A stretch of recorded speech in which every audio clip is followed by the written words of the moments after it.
Welcome, everyone.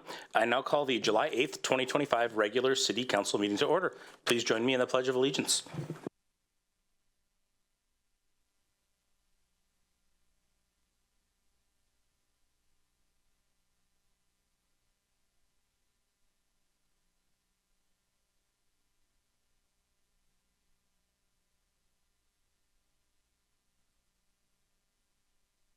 At this point, we'll take a moment to take a roll call of the council members by position number. Please say here when the city clerk calls your name. Councilmember Zorns? Here.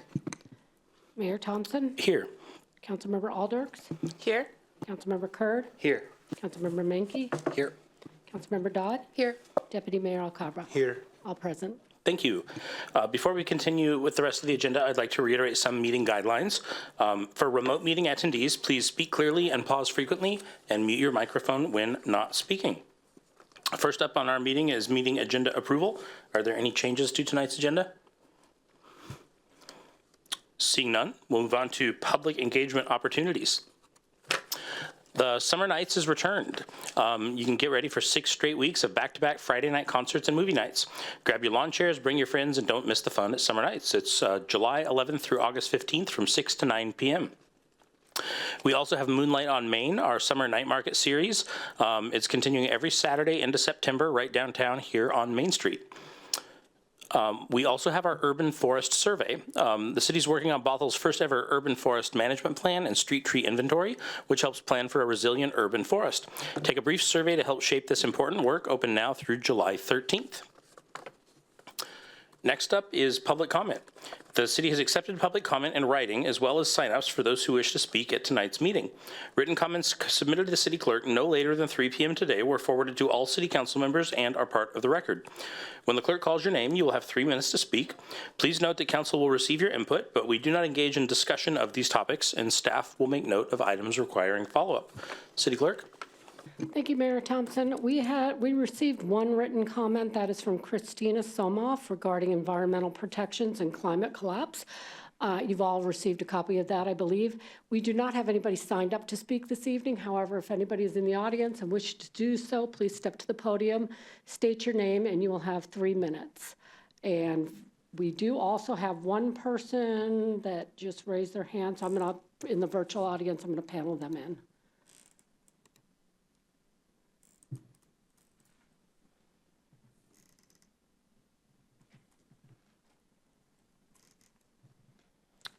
Serena, can you hear me? I'm having to borrow Serena's computer. So my name isn't quite right. Oh, okay. So what, can you state your name for us, please? My name is Justin Buffard.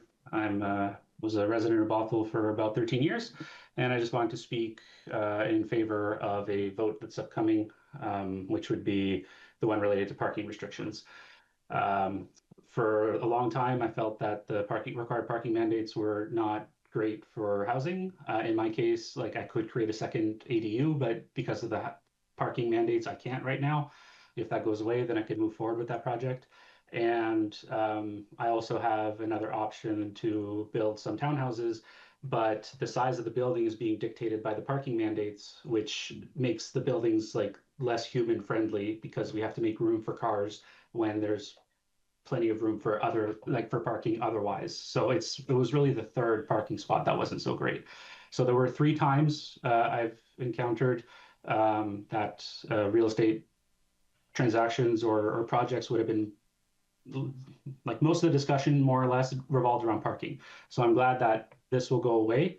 I'm not even advocating for no parking at all because at the end of the day, something has to be marketable. But mandating parking was definitely a problem. In the case of Bothell, with the 3 spots instead of the 2 for single family homes, it really punished ADUs because you needed 3+1 for an ADU or just 2 for a duplex. And it was just not applied very evenly. So in our case, the projects can definitely move forward. They will have off-street parking, garage parking. However, they won't be mandated to have too much parking to the point where the buildings are again too thin or just not very human friendly. So I'm looking forward to sort of letting people decide what is and isn't appropriate for the neighborhood you're in. And I'm hoping that today's vote will move forward the no parking minimum as is proposed in the January or the earlier June meeting. Thank you. Thank you. That is all I have signed up to speak. Thank you. We'll move on to reports, and we have the city manager report. City manager. Thank you, Mayor. Good evening, City Council. We are coming up on August recess. We have tonight and one more meeting before a break until the Tuesday after Labor Day in September. So we have a fairly full agenda this week, and next week it's packing it all in. So we look forward, though, to having a little bit of time off and some opportunities to be out in the community. And thank you, Mayor, for highlighting some of the engagement opportunities that are coming up. Tonight, in lieu of having a city manager report, we do have an outside presentation. So I'm going to welcome to the table, we are going to be receiving an update about the state of healthcare from EvergreenHealth. Tonight, we are joined by the Chief Operating Officer of Evergreen Hospital, Chris Bredeson. And he's joined tonight. It's always good to have a buddy with you at the table. So he's joined tonight by the chair of the board, Virgil Snyder. So we thank them for their time this evening and presentation. Again, this will be for information only, council, but there's time also if you have any questions for our presenters when they're done. With that, I will turn it over to them and take some good notes. So thank you again for being here tonight. Good afternoon. I'm Chris Bredeson, Chief Operating and Strategy Officer. You're going to want to push that until it turns red, that button. You've got a very booming voice, but we do want our online audience to be able to hear you too. I'm Chris Bredeson, Chief Operating and Strategy Officer at EvergreenHealth, and I'm pleased tonight to be joined by Commissioner Virgil Snyder, who's not only Commissioner, but he's the Chair of our board and lives here in Bothell. So, Virgil, thanks for joining us. I've been asked to keep this to 10 minutes, so I'm going to just highlight some things as we go. First of all, I want to just mention our mission, which has the word advancing the health of our community. A lot of times we're seen as providing health care, but we actually really want to double down on how do we make our community healthier. And so that's part of our strategic plan over the next 3 years. We'd love to partner with Bothell if there's things around education for Stop the Bleed or exercise initiatives or diabetes prevention, whatever it might be. We'd love to partner with you if you have an interest in doing anything like that in the future. We are a public hospital with 7 elected commissioners. I introduced Virgil Snyder. You can see the others here represented. Many have served for a number of years. I just wanted to point out our 2 different districts that we have. Our Kirkland Hospital is in the King County Public Hospital District number 2, which is the lighter green, smaller portion to the bottom left, and you can see that Bothell is within that. We also have an affiliation agreement with the Snohomish County Public Hospital District number 1, which is in Monroe, and that's the bigger geographic area, but much smaller population. We're tonight here to focus on King County Public Hospital District number 2, EvergreenHealth Kirkland. We are a public hospital, and you can see that some stats there. We have over 1 million people in our total service area as we serve the east side. 330,000 are in our actual district, but 100 million on the east side that receive services from time to time. And a portion of, as a public hospital, there are a portion of the district's residents, the property taxes go toward the hospital. We'll talk more about that a little bit later. This is just some highlights on numbers. We deliver the 2nd most number of babies in the state of Washington behind Seattle Hospital with 4,563 last year. Babies gladly welcomed into the world at EvergreenHealth. You can see all the other stats across there. I do want to point out on primary care practices, we over toward the right, we and specialty practices, Canyon Park, we have our big practice in Bothell, but we also, Lakeshore, Bothell, and then we also have a practice in Canyon Park that we've doubled the size of. We added another over 12,000 square feet, and we've added specialty practices there like orthopedics and behavioral health. We have embedded behavioral health in the primary care practice there, which is a model we plan to extend throughout all of our bigger primary care clinics. I want to draw your attention to the bottom of this, which shows some of the important partnerships that we have. Fred Hutch provides medical oncology services, so everything, you know, a lot of the expertise you can get it through Fred Hutch. You can have that right here in Kirkland, right in Kirkland. And then Seattle Children's. We've had a contractual relationship with them for about 20 years where they provide a pediatric hospitalist. So we do have a 13-bed pediatric unit, and they have a general pediatrician who covers patients that are admitted there and then takes care of some of the newborns that might need a little more assistance from a pediatrician. We've expanded that partnership, and so I want to just tell you a little bit about that. We had a ribbon cutting on July 1st, so it's brand new, and it's with Seattle Children's. It's a joint venture, so our neonatal intensive care unit, or NICU, and our pediatric unit both, they are going to be joint venture partners with that. And in addition to the great services that have been offered for many years there for all those babies and kids, there will be additional specialties available. So whether it's pediatric neurology, pediatric cardiology, general surgery, there'll be more consultants available from Seattle Children's to provide care. The goal is to let kids from the east side stay on the east side and not have to go to Seattle unless they really need that higher level of care that a tertiary or quaternary facility would provide. But we're excited to fill up that pediatric unit now that we have more specialists. That will be, the number of specialists will grow over time. The implementation is over the next 6 months or so, but it started July 1st, and believe it or not, the census is already up a little bit. There's more people staying on the east side, so we're really excited about that. In Bothell, let's talk about what we have here. So our hospital is a level 3 trauma center. So if there was a trauma in the Bothell area, we're the hospital that you would go to, and we are level 3 there and also level 3 NICU. We have our primary care clinics that I mentioned in Bothell and Canyon Park. We also have urgent care in Canyon Park. We're involved with as members with the Bothell Kenmore Chamber of Commerce, and we co-sponsored the parade just a few days ago, which was fun. And then Oktoberfest, and you can see some of the other general community sponsorships that we have listed there. I won't read through those, but we really believe in investing in the community. In fact, our Board of Commissioners set aside a portion of our levy funds. Last year it was $6.2 million to invest in nothing but community-focused programs. So we are involved in schools with providing mental health therapists and caring for seniors through our geriatric clinic and senior center programs, and then addressing social determinants of health. We have a thing called a community healthcare assessment team, or CHAT, as it's affectionately known, that helps people find services and get plugged in. It's so hard for people to navigate healthcare, and this is a group that helps them with that. And then end-of-life care. Sadly, people and families do need this from time to time, and so having palliative care and hospice care available is something that's really important and means a lot. We get a lot of positive feedback from people about the support they receive during that time. You may not know, but we're the largest provider in the area for that.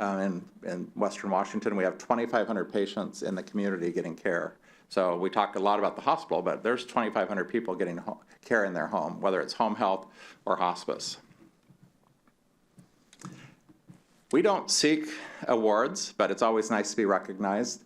And so Health Grades is an organization that recognizes hospitals, and you can see that we're on the left. They're America's top 50 hospital and have been since 2021. So we're really proud of that. Those smaller badges there in the middle, you don't need to read, but they're for different specialties. So we're proud of some of those, top 3, top performer in different specialties.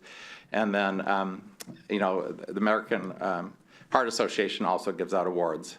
I'm going to show you some other awards, and then I'll pull that all together. The Leapfrog organization grades hospitals on safety. So things can happen to patients in hospitals. They're not intentional. No one ever plans on those things happening, but there's opportunity for errors in hospitals, and so there's a lot of safety things that we have in place to make sure. You probably think about when you are asked your name and birth date and identifying information multiple times when you're in a healthcare facility. That's to make sure we have the right patient identified, as just one example. But anyway, we have had, I think, 13 now straight semesters of AA grades from Leapfrog, and you can see on the map the grades that we have versus some of the other hospitals in the area. And again, these are things that we're really proud of. Not doing it for the grades, but thinking about the patients that those grades represent and the care that they're getting. When you pull it all together, the health grades, the leapfrog, and then probably the hardest one to get is a 5-star CMS. That's from the federal government. It's the highest you can get, and we've had that for 9 straight years. When you look at hospitals all across the country, about 5,000 of them, and you say, what other hospitals have all 3 of these things? There's only 12 of them, and we're one of those. And I do want to point out, in all transparency, that these are listed alphabetically. So and I'm not suggesting we're number 1 out of all these, but it just so happened that the alphabet worked out that way. But we're really honored to be in the company of a lot of great organizations, and that's right here in Kirkland. Boy, hospitals have had a rough time since COVID. You can see in 2021, there were $700 million losses across the whole state. This is provided by the Washington State Hospital Association. 22 was the worst year of all with $2.1 billion in losses. It's gone back up. 2024, only about a negative $400 million, but that's with $1.2 billion of additional money that came from SNAP, the Safety Net Assessment Program, which is now in jeopardy with some of the federal legislation that's occurred. So we're showing that to say, we're making progress, but potentially are going to go backwards here. There's been a lot of inflation in a lot of areas, especially wages and travelers and agency nurses and different things. But these are some of the headlines. This is just in the last couple months, and it's a busy slide, but there's a lot going on, a lot of negative headlines regarding services. So Virginia Mason closed down their OB unit. Valley Medical Center is closing some clinics and inpatient care. Peace Health is cutting workforce. Prov Everett, Tacoma Franciscans are making cuts. So lots of things happening across the healthcare landscape. And then if you look at the red font here, the president of the Washington State Hospital Association just said in July, the One Big Beautiful Act as passed by the Senate is a disaster for Washington State's hospitals and the patients we serve. There's no way we can absorb this level of cuts in the Medicaid program without massive impacts to all Washingtonians' access to care. So the first check mark down there says $1 trillion in federal Medicaid spending cuts, and that's a lot of money. It's when you look at that over each year, over the next 10 years, it's going to be a lot for the health systems to absorb and or the state to absorb. And lots of people in different categories of Medicaid are going to be impacted by that. So that is probably why a lot of hospital systems have merged. And so if we look at this, like in row 1, it's University of Washington became affiliated with Valley and then Northwest Hospital. If we go down to the second row, Multi-Care Health System, where I used to work prior to coming to Evergreen 5.5 years ago, has had a lot of activity where they've acquired or merged with organizations, most recently Overlake. So in Bellevue, that hospital is no longer independent, is now part of a Tacoma health system. Row 3, Providence Swedish, we know all about that. There's been lots of mergers here locally and throughout the Northwest. 4, CHI Franciscan, which merged with Virginia Mason, so it's now called Virginia Mason Franciscan Health. That happened around 2023. 2022, somewhere in there. And then Kaiser Permanente on the national level is doing some consolidation. So you see that we're not on there. We want to remain independent. It's really important to us. We believe in local governance. You could look Virgil in the eye and ask him anything, and there's accountability to the local area. And so that's what we are determined to continue doing. And so, over the years we've grown. It's taken a lot of money and investment from the community. Originally we had a levy of 75 cents per thousand in 1972 when we opened. As property values have gone up, significantly, the levy's been limited to 1% growth per year. So that rate has dropped to 14 cents now. So it's gone from 75 cents down to 14 cents in terms of the rate. And you can see the growth that we've had over time, going from 76 hospitals up to 354.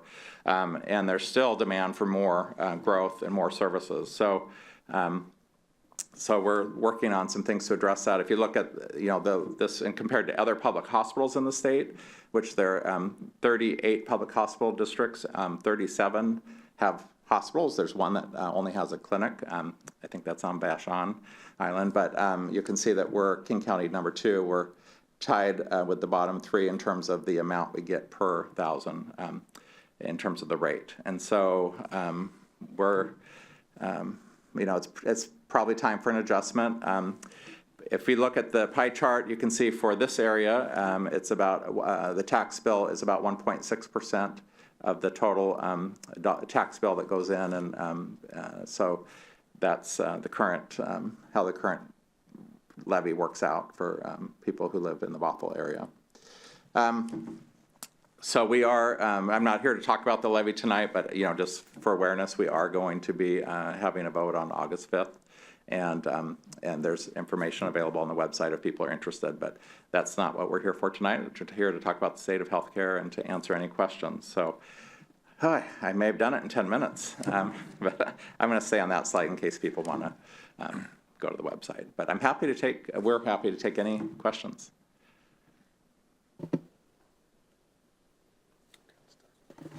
Deputy Mayor? Thank you, Mayor. Thank you so much for coming here. I wish we could have this more often to have this conversation and maybe in a less formal. We usually do, actually, you see the big table. We have some folks from the boards and from the commission here. So to have informal conversations just to. We would love that. So we can, it doesn't have to be frequent, maybe, once a quarter, twice a year, whatever it is. Just We'd love that. Because it's By the way, our Director of Community Engagement and Government Relations, Amanda Frame, is here. So she's listening. She'll be happy to help coordinate that. Yeah, I think the work will be with our city manager's office. So it will be good for us to have these conversations because it'll be good to have those. I know we're not talking about the levy, but it'll be good to have this information throughout the years or the time so that we'll be ready for such a conversation, and I mean, you're executives, you know how it is. You don't want to be surprised by stuff, Yeah. So I know our CEO did speak at the Bothell Kenmore Chamber of Commerce recently and had quite a big audience there. I don't know if any of you heard Dr. Plazzo there, but we're happy to talk anytime. We don't want you to be surprised either. Yeah, no, I very much appreciate that. I wanted to ask a question about, I saw this dramatic cost bar chart, that's reverse bar chart, I guess, all red. What do you think are the drivers of all these massive costs? Yeah, number one is wage inflation. So the majority of our expenses are people. And a lot of our staff are represented by unions, and then it's just a competitive market. So when people, during the pandemic, a lot of healthcare workers became travelers where they could go and make a lot more money traveling. And so sort of to get them back into the workforce, it took more money. And then we live in an expensive area. And so there's, for us to recruit and retain good people, we're just having to pay more. So that's number one. Supplies have gone up considerably. There's a lot more regulation on healthcare. And reimbursement has gone down, actually. So Medicare reimbursement for physicians has gone down. There's home health. I mentioned 2,500 people getting care out in the community. Home health reimbursement has gone down every year for the past few years. So we have this increasing expenses and decreasing revenue, and it's not a good combination. You mentioned something about being local. So given those variables, and I don't think the costs are going to go down anytime soon, or maybe even the revenues are going to go up very much anytime soon. What is, you mentioned something about you wanted to remain local and independent, I guess. That. Why have you considered merging with other systems or hospitals? Yeah, I think we do feel like being community owned is the best model because when decisions are made locally, it's about this community as opposed to, so I've worked for a bit larger health systems and it's pretty much the same model where you're given a target to say, you need to produce this much margin for the organization, and so this is your target for your budget, and that might mean cutting services locally to benefit another community because maybe that health system is going to expand to, another part of the state or another part of the country, and so everybody's providing margin to to go there, and at the sacrifice maybe of the local community. So I've experienced that, unfortunately. So I think this board of commissioners that's cares about this community, and so we feel like that's important, and we feel like, we're able to remain independent because we do have support through levy funds, and more is needed when we think about the next 5 years and increasing expenses and the demands on us with a growing community and more need for access. It's taking longer and longer to get into a doctor across the country. We don't want that for our community. We want to fix that. We want to hire more physicians. That requires more medical office space, and whether we buy it or rent it, probably rent it, but we want to provide access for people. Yeah, I have so many questions, as you can tell, because Yeah. having conversation, like this is beneficial. Yeah. To Well, I'm learn- happy to to talk learn more. offline too sometime if you'd like. We're not healthcare professionals, so it's Yeah. like it's good to Yeah. not like even on the executive side. It's good to just understand how the business is run. I love it. Behind the scenes. Yeah, So this is it. no, thank you. I appreciate you being Yeah, here. thank you. Councilmember Aldrichs. Thank you, Mayor. Thanks for being here, and really good to see you. I would echo what the Deputy Mayor said about we'd love to see you more often and have more of an interchange of ideas and conversation. I was really interested in what you were saying about the expansion of mental health supports. This council has made mental health support for the community a priority through partnering with organizations like Center for Human Services and Connections. And now that Connections is up and running, I'd love to hear how that partnership is going together. Like, I'll say I'm adjacent to the medical world as a doula. I have attended many births at your hospital. Okay. And so but I've also attended births at birth centers that transfer to Evergreen. And so I know that transferring relationships are actually really valuable and important for the community. And so I'm wondering if you could speak to how those community partnerships and collaborations are going. Yeah.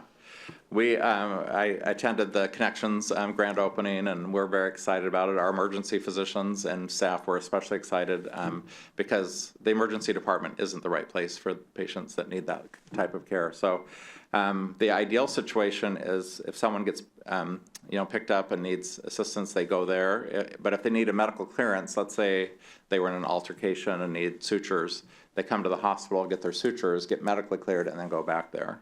And so that's what I think it could be a little more seamless, but that's what we're working toward, and we're trying our best to partner with them. And we have one of our executives, Monique Gablehouse, is on the board there. So we're very actively involved. And we also do work with a lot of the birth centers and midwives in the community and provide backup care for them. So yeah, we're excited about it. Well, yeah, thank you for speaking to both of those partnerships. And in terms of, I mentioned we do in-home behavioral health as well. We have through a partnership with King County. And so we have social workers and providers that do that work.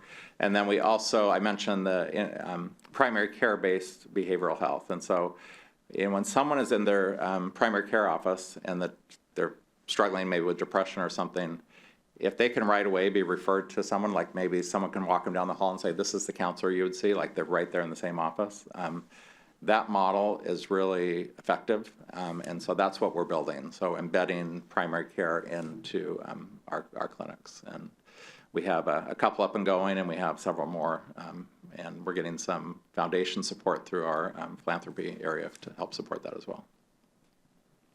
It's really great to hear. I didn't hear you mention substance abuse or substance use disorders, and what are some of the partnerships or work that you're doing in that area? I'm glad you asked. We have a great substance use treatment program up in Monroe. So there's no reason for us to duplicate it in Kirkland. We have a great facility there. There's several beds for detox, and then there's an inpatient program there. So it's available there, and we've expanded the types of payers that we accept. So now Medicaid patients, several years ago, Medicaid for whatever reason, couldn't get in there. We couldn't get contracts with the Medicaid organizations, but we've been able to do that. Thank you. I'm sure some of my colleagues have questions, but as you've heard, we'd love to have you back. Okay, great. Councilmember Dodd. Thank you. Thank you for the update. I just playing off of what Councilmember Aldrich said, are you also working on embedding mental health care and behavioral health care in pediatric primary care? You know, our pediatric relationship with Seattle Children's is for inpatient only. And right now it doesn't have a behavioral health component. They do have behavioral health, but they don't have enough beds. And so that's one of the things that we've talked about if we ever build the new tower that we want to build on our campus, to have space dedicated for that and designed for it, to help ease some of the pressure that maybe Seattle Children's is feeling and provide that service for our community. But so right now, Allegro Pediatrics and Woodinville Peds are the two primary outpatient primary care providers, and they have asked us to try to address this because they have patients, especially after the pandemic, who are struggling, even young kids with suicide or anxiety and different things, that this needs to be addressed. And so we're talking to organizations about how we can do that, but we don't have a solution yet. Okay, just curious. I see that need in our community too, so I appreciate that. Yeah. We are talking to some of the schools where we provide services about, do we move it from high school down into elementary grades? And so that, I think, will be another way to help address it. Councilmember Zorns. I'll try to be quick. I just have a confession. When we moved here to Bothell in '86, I was a longtime medical snob. If we wanted good medical care, we'd go to Swedish or Northwest. And over the years, Evergreen has just matured into a top drawer, covering so many bases. And I'm not going to bore everyone with the points of contact we've had with it as a family, but I just want to highlight your hospice center, that we've had friends and a family member who had to be there, and the care that those people had as they were exiting life here was incredible. But it also, and I'm sure you're keenly aware of it, it also sets a tone for the survivors of their loved one who's passed, and the memories that they care, so that they will carry with them for the rest of their lives. So I really, really appreciate that hospice center and what it gives to the community. Yeah, thank you. Yeah, I focused when I was talking about hospice care that we do in the home, but you're right. We have an inpatient hospice facility kind of tucked in behind the hospital in a beautiful setting. And it's a place where people that, dying in the home is not an option. It's a place that they can come and their families welcome, and it's a beautiful setting. In fact, we're having a rose ceremony next week to honor all the families that have spent time there over the years next week. Councilmember Mankey. Thank you, Mayor. Thank you for the presentation tonight. I appreciate it. Full disclosure, I'm an Evergreen alum from about 15 years ago, and working there and also being a patient, it's great to see consistent care across the board, caring team members and quality service. So thanks for everything you do for the community. I appreciate that. I think I have just one question tonight. Touching upon the partnership with Children's, is there any chance there might be a children's emergency room on the east side in partnership with Evergreen at any time in the future? I know a lot of children on the east side going down to Seattle is pretty tough, and a lot of parents try to go to urgent care perhaps before making that decision, and there's nothing worse than going to urgent care, getting in, and then being referred down to downtown Seattle, and then you're hit with the double copays and things like that. So curious if there's a chance in this partnership that we could ever see a children's hospital section of the Evergreen ER, or somewhere on the Evergreen campus somewhere on the east side. I'll refer to what we're doing right now as phase 1, and we're already talking about what we could do in phase 2 or phase 3, and I can't go into any details, but I hear what you're saying, and we'll continue the conversations. I think there'd be a lot of excitement about that. Great, thank you. Councilmember Curd. Thanks. Thanks for coming. I don't have much to add that my colleagues haven't said already. But Chair Snyder, thank you for also coming to meet with us today. And I want to just acknowledge and affirm the board's commitment to independent and locally controlled healthcare. I think that's so vital in a time when our local independence in healthcare is maybe a little bit under attack by consolidations and stuff. So just really appreciate that sensitivity and commitment. Yeah, thanks. Yeah, that's really important to the board. So thank you very much. I, too, don't have a ton to add, but just wanted to say thank you for coming here. My family are customers. We're patients, however you prefer to refer to us. And we've had just a series of really good providers and really good experiences with Evergreen. And we're really glad you're here in the community and appreciate you coming here tonight to talk to us about what you're up to. So thank you, both Chris and Virgil. Really appreciate having you both here. And look forward to the next time. All right. Thank you, Mayor. And we do look forward to coming back, either formally or informally. More dialogue. Okay. Yeah, great. Okay. Thank you. Awesome. Thank you. Thank you. Thank you, Mayor. And then, again, in the interest of time, that completes the city manager report for tonight. All right. In that case, we have council committee reports, community reports, and conversations. Council members. Councilmember Zorns. I see by our time estimate, we have till 7 o'clock, so I'm feeling pretty good that my long list isn't going to run past 7 o'clock. I just wanted to do a little recap on AWC. You guys were missed. And I know life puts limitations on being at two places at the same time. I'll just tell you that what I participated in was I toured the Criminal Justice Training Center, and it felt like I was in a bare bones school. Those officers get great training, but nothing is posh there. I was really impressed with how they were focusing in on the officers that they're training and less about a pretty building. And then I went, did another tour on their planning for economic development. And one thing that I found really fascinating was, because they're in Eastern Washington and they can spread out, they've created like a 3 or 4 mile like roundabout, and then have spun off points on the compass, north, east, west, south, so you can get out of town if you need to. But they've laid infrastructure down for water and sewer, and so it's all there. There's development that's happening, but there's a lot of big open space for future development, but the city's already done that and put it in place, and that was fascinating to see. And then we toured a park that had a sports complex. It was a little bit of sports complex envy there that they had there.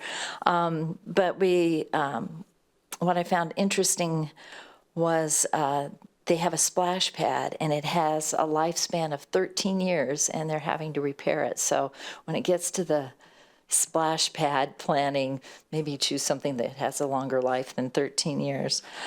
Let's see, I'm going to skip that part.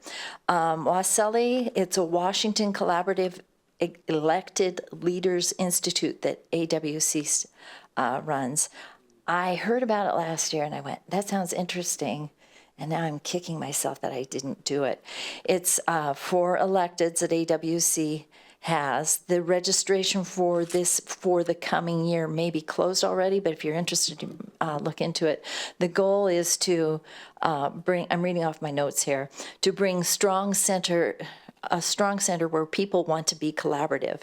And then they made the point, this isn't for people who thrive on being combative. It's for practice in three areas: respect, building common ground, and coming to a resolution. And some of the electeds who participated in it this last year said, I always thought about them not being the cooperative ones, but I realized I had my little places where I wasn't cooperative, and it was really a good learning experience on how to work together as a team. So if it ever inspires you, go do it. Then I sat in on a wildfire resiliency and disaster preparedness class. And I'm just going to read off some quotes that I thought would be good for us to kind of chew on. They made the point that we need to be brutally honest with the public, that we can't take care of 100% of our people in a crisis. And being prepared for 14 days was something that they were really pushing, not just wildfires, but earthquakes, any kind of disaster that could hit us. They also said, don't underestimate the pet equation, which I think we do as a city as well. Identify ahead of time who in public is most vulnerable, and chewing, kind of reflecting on this with our city manager. He said, yeah, we're active in finding who's most vulnerable, like who needs power to run medical equipment that's in our community and would be most vulnerable to glitches in the systems. Timely help is locally driven. We can't eliminate all risks, but plan for contingencies. Ellensburg participated in a 3-day simulated internet outage, which I thought would be, oh, yes. I don't know what's worse, that or an earthquake. I know, right? But I thought it was interesting that they did that.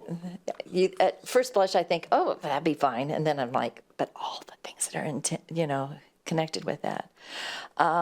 Then they suggested having your community, encouraging your community to have a base of food for 2 weeks and learn to develop a rotation on that. So you're always prepared for 2 weeks. And then they made the comment that 50% of businesses who close for 2 weeks do not reopen. That was an eye-opener for me. And then they also encouraged us to be clear about the level of service that the public can expect from us in a crisis. Get it on their conscious thought that they have an active part of being responsible for it. And that's all I'm going to go on about AWC, but it was very good and always great to see and meet and get to know other electeds who are in the trenches as well, and we have more in common than we don't. So anyway, that's AWC.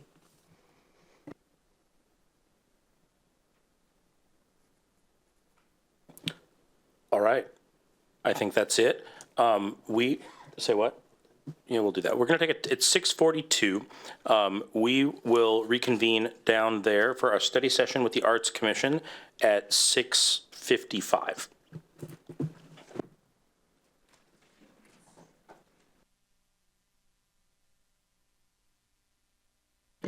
I always love it when like the clock turns right as that happens, because as soon as like the voice from above happens, everybody stops talking and looks at me. And when I have to wait like 45 seconds, it's like I feel like I should be dancing or something. But I will not do that.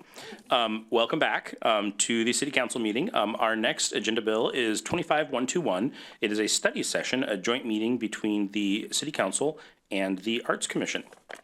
And should I kick it to you? Sure. Perfect. So Thanks, we'll just Mayor. do the thing we normally do, and I'll kick it over to City Manager to introduce our presenters. I'm usually just not so far away from you, but we're getting used to it for these conversations. So, Council, just as a reminder, one of the things that had been discussed last year was opportunities to connect more with boards and commissions. So this will be the third joint meeting that you've had this year with boards and commissions. We are working on scheduling in the fall with the fourth and remaining, which is the Landmark Preservation Board. So we'll look forward to that as well. Thank you to the Arts Commission for joining us tonight. I know it's a different night than you would normally meet, and we appreciate your time.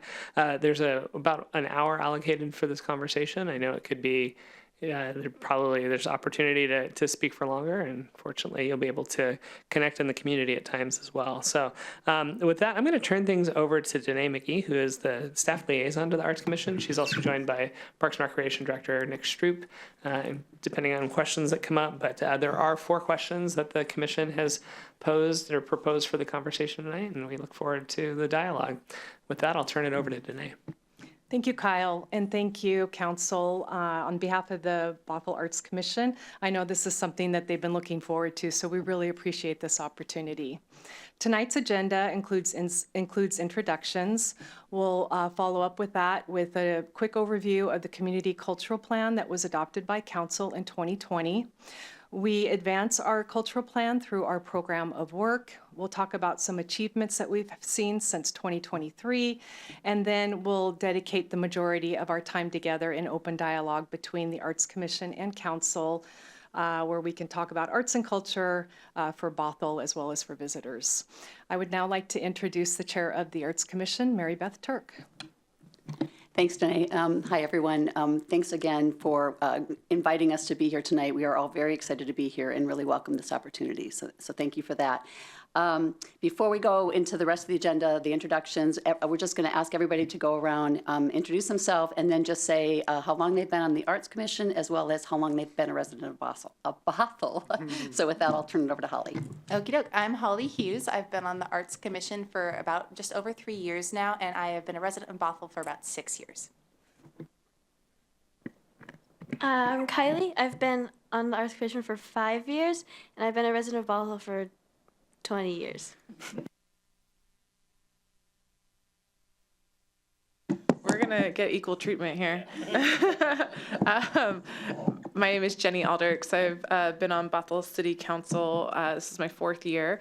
And I realized that my math had lapsed earlier. I've been in Bothell since 2011. And that is going on, that's 14 years.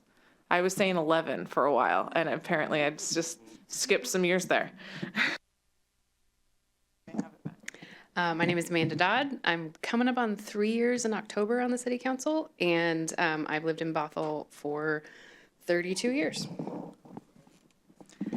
Hello, I'm Hillary Long on the Arts Commission, and I have been on the commission for 5 years, just over 5 years, and I have lived in Bothell my whole life, so we won't mention how many years that is.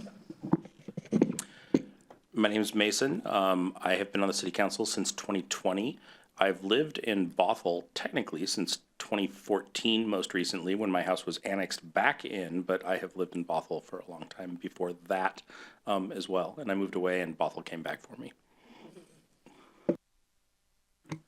Hi, my name is Ben Mankey. I've been on council, this is my 4th year, and I moved to Bothell in 1991 on the 4th of July. So I think we just crossed over 34 years if I did my math right. Jean Zorns, I've been on council for almost 8 years. And before that, I was sensible on planning commission. Nothing as fun as arts. So maybe I'll come back and aim for that. And I had to quickly whip out on my phone to do the math. 39 years here in Bothell. Hello, AC Peterson. I've been on the Arts Commission since May of this year, so we're talking months, and I've been in Bothell for 2 years. Hey, I'm Karsten Kurd. I've lived in Bothell for 8 years, and I've been on council for 1.5 years. Rami Alcabra, been in Bothell for 16 years. I had to do my math too, because I didn't want to subtract from 4 years ago, and I've been on council for 4 years. This is my 4th year. Great. Thanks, everyone. I'm Mary Beth Turk. I have been on the Arts Commission for 4 years, and I've been in Bothell for 29 years. So it's great to hear everybody's longevity at Bothell. It's like we all, I think, understand why we want to stay here, right? Before we move on, I did want to say that there were 4 members of the Arts Commission that couldn't be here tonight, and so they really wish that they could do that, but many of them are traveling. They are some of our newer members: Sarah Jamshidi, Nikita Thakalath, and then Unshi Shah and Anvita Babu. And Unshi and Babu and Vita are both our youth members, and they're fairly new to the commission. So I apologize that they couldn't be here, but we hope that there's a next time for them to join us. So with that, I think we're going to jump into the community cultural plan, and Danae's going to give us a little bit of background, and then I'll talk a little bit more about the rest of it. in 2017, so they're a relatively young and new entity for Bothell. They wanted to be very mindful about what they were doing when they first started, and so they wanted to build a strong foundation, and they decided they wanted to build a plan, but they also wanted input from the community. So we brought in a facilitator who specialized in the TOP approach to facilitation, which stands for Technology of Participation. And we held 4 in-depth 8-hour sessions where we averaged between 30 and 40 people for each of those sessions. And the central question that was asked at each of those sessions was, how will we ensure arts and culture positively impacts quality of life and economic vitality in Bothell? And then a leadership team was brought together that distilled the input from the sessions into the community cultural plan. And so thank you. With that, we then had 7 community vision statements that were culled down from all of these 4 different sessions that brought in all these people. And we won't get into all of them today, but I think what's important is just to cite a couple of them. Bothell has a diverse artist community living, working, and thriving throughout the city. And this is by 2029 as a result of arts and culture. Bothell then is a community where people want to live because of the creative and engaging quality of life. Bothell communities are connected with each other. Bothell blends arts and business as an economic driver to attract businesses. And so there are more, but we took those and all of those community vision statements and then said, well, how can we narrow that into kind of things for us to focus on, our strategic directions? So with that, then we have 4 of them.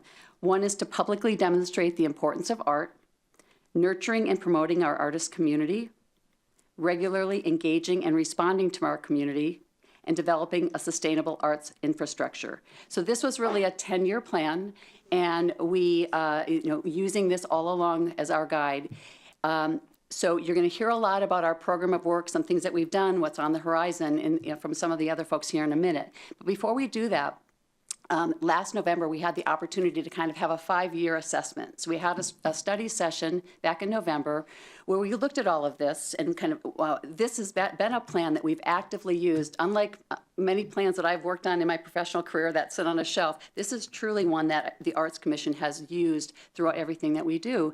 And as part of that assessment back in November, we said, well, let's look at what we have as our plan, but more importantly, let's look at what council has put together for your overall 2040 vision and see how do we overlap and how do we make sure that we're aligned with what we see as important and what you see as important. And what came from that is something that we were excited about we called it the crosswalk. And we can share this with you later. We don't want to get into too many of the details here. We took the 9 of our key community vision statements that came from the process that Danae talked about, and we looked at them in relation to your key points of the overall 2040 vision. And where you see all the colored points is where we see we have complete overlap and connection and how much we are aligned with what we want to do together to enhance the quality of life and the economic vitality for Bothell. So that's really exciting. We're going to talk a little bit about that in a minute. But before we jump into the kind of what's the future for that, we're going to talk a little bit more about our current program of work to give you a quick update there. With that, let's see, I will turn it over to, I believe that's Hillary. Yes. Thank you, Amanda. Hello, I'm going to briefly talk about some of the Art Commission's ongoing initiatives. So outside this room in the lobby of City Hall is the City Hall Gallery. A call was recently issued for the next 2 years for emerging regional artists, and over 100 applications were received. So a panel of commissioners will convene to choose several to exhibit in the gallery over the next couple years. This program offers artists the chance to show their work, and there is funding available for framing and special installations. So the Art Commission also participates with local businesses and artists on an art walk on select Thursdays. The City Hall Gallery is a stop on the art walk, and the Commission tries to have the artist who is currently showing their work present during the art walk to meet people in our community and talk about their work. One of my favorites is the Creative Arts Grant Program, which is now in its 3rd year. For those who may not know, the Art Commission was given ARPA money in the last fiscal biennium, and the Art Commission created a grant program to support artists in our community and provide art events for Bothell citizens. This has been an exciting program, and it has supported artists working in music, visual arts, dance, theater, literature, and film. In the 23-24 biennium, the Arts Commission funded 14 projects, each culminating in an event that is accessible to Bothell residents. The grant is now funded by For Culture, and the 25-26 call is currently open. We look forward to reviewing the next group of applications soon. Public art. The Commission launched a public art walking tour of city-owned art. You can find a link to the tour on the Arts Commission page on the city website. In the future, it'd be great to see some of the non-city-owned art added to that so we can really showcase all of what Bothell has to offer for public art. Several commissioners, past and present, have served as jurors for art projects going into some of the local Sound Transit projects. I was on the panel for the art installation at the Bus Bay North Center that's going to be up near Thrasher's Corner, and I'm very excited to see that project completed in 2027. It will be an amazing piece for Bothell. I think that's about it.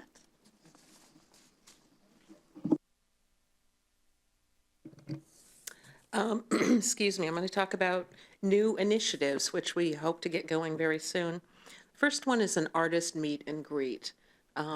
Speaking as an artist, but also as an arts commissioner, when artists get together, a lot of magical things happen.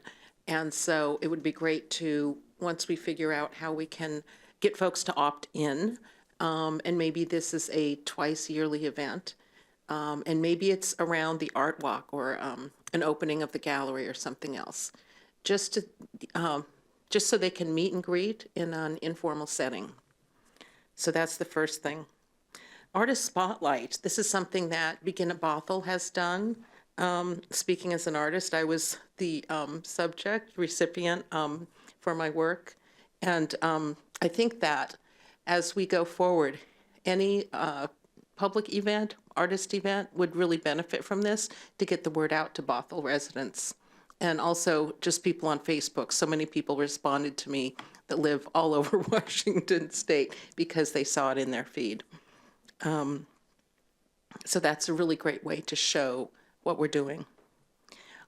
Third thing is a free little art gallery. You may have noticed outside in the lobby, there's a glass case, and it's modeled, excuse me, it's modeled after the free little library that's in so many neighborhoods, except this is make a piece of art, leave a piece of art, take a piece of art. So it's just started this month, right? So we'll see how it goes. This space is about yay big, and it's glass. So take a look, take a piece of art if you want. And we'll see how that goes in the coming months. Those are the new things. Thanks, AC. I'm just going to talk a little bit about future initiatives from a crosswalk and really how do we fill in all of these blanks or how do we focus on the most important ones. You know, Danae and Nick do a really great job of helping us be informed of other things that are going on, some of the different, we just saw at our last meeting an update about all of the things for parks. So that's great, and we see so many opportunities for art to connect with with parks and other initiatives. So how do we continue to do that even more and make sure that we're completely aligned with what council wants to do? So we welcome even more collaboration in the future so that we're completely aligned. We look at it, the work that we do as not out there by ourselves, but running alongside you and helping to support whatever, you know, the overall initiatives are. Future funding approach, one of the questions you'll see is related to how we can make sure that we communicate what we need. We were so fortunate to receive the ARPA funds that kicked off the grant program and then have For Culture's grant money this time so that we could continue this. We have this amazing momentum with this and all of the artists that Hillary was talking about that we were able to support, and AC was, you know, part of that. We don't want to lose the momentum that we have so far. So how do we make sure that we can continue to get the kind of funding that we need to keep, you know, reaching all of these things that we've laid out as part of the overall cultural plan. So that's something that we're really wanting to focus on. And lastly, 1% for public art. And many of you probably know, these are funds collected on city-owned above-ground construction projects of $50,000 or more for developing public art. Sculptures here at City Hall, as well as Fire Station 42 are some of the examples of how we've used those dollars. We have money in that fund right now. We haven't really done a lot since probably the fire station project, and everyone on the Arts Commission is very excited to, like, let's figure that out. Let's do something with, you know, the money that we do have in that budget to do something that for the public. And so that's something that we're very excited about, and we hope to come to you soon. That's something that obviously council will approve. So it's something that we hope to see you again soon to share some different ideas in that regard. And then with that, I think I'll turn it over to Holly, and she'll give us a quick update of some of the impact of some of these efforts that you've just heard about. So this is just a brief little summary of the impact of the Art Commission over the past about 3 years, from 2023 until now. Obviously, we haven't been tracking data since 2017, and this is the smallest these numbers are ever going to be, which is very exciting. I'm hoping to have an update next year where they're twice as big, and we're even more excited. But for now, we're already doing great. We've served 162 artists in our community. There were 12 groups for our first grant program, and a bunch of the artists were recipients there, and then also our gallery artists were highlighted as well. Throughout this process, we've had over 20,000 visitors to our artistic events, and I've had the privilege to attend most of them. And the best part of it for me is eavesdropping, one, because I'm nosy, but two, I gather information. And I was hearing a lot of people not from Bothell who'd never been to Bothell before. They were talking about our restaurants, the little shops I didn't know we had. They didn't know we had a downtown. Seattle residents are very jealous of our closed Main Street. I heard that multiple times from multiple different parties. So that was exciting. But it's just neat hearing this buzz for people who've never been to Bothell before. They're excited about arts, they're excited about community, and they found it here. And so I just want to provide more of that for everyone. We had over 60 free events. Most of our grant program events are either they're supplemented or they're free for the community. And then our gallery is always free, which is very exciting. So mainly, I wanted to kind of showcase a bit summary so that we can say, okay, here's where we are and here's where we want to be. We really want to work in tandem with you all to make sure that we're just making Bothell like this artistic hub where artists want to work here and people who love art want to be here. And so we're just trying to figure out how we can work best with you to make these numbers 10 times bigger in 10 years. So that kind of leads nicely into our discussion phase. And before we jump into the questions, I just want to say thank you to City Council for all of the things that you guys have already approved. And, you know, Summer Nights, Moonlight on Main, all of the different activities that are already underway have totally, you know, energized Bothell and are very much in line with what we are trying to do through the Arts Commission, the overall cultural plan. So thank you. All right, so for our discussion questions, the one we want to kick things off with is, so in addition to the initiatives we shared today, is there anything you'd like for us to focus on?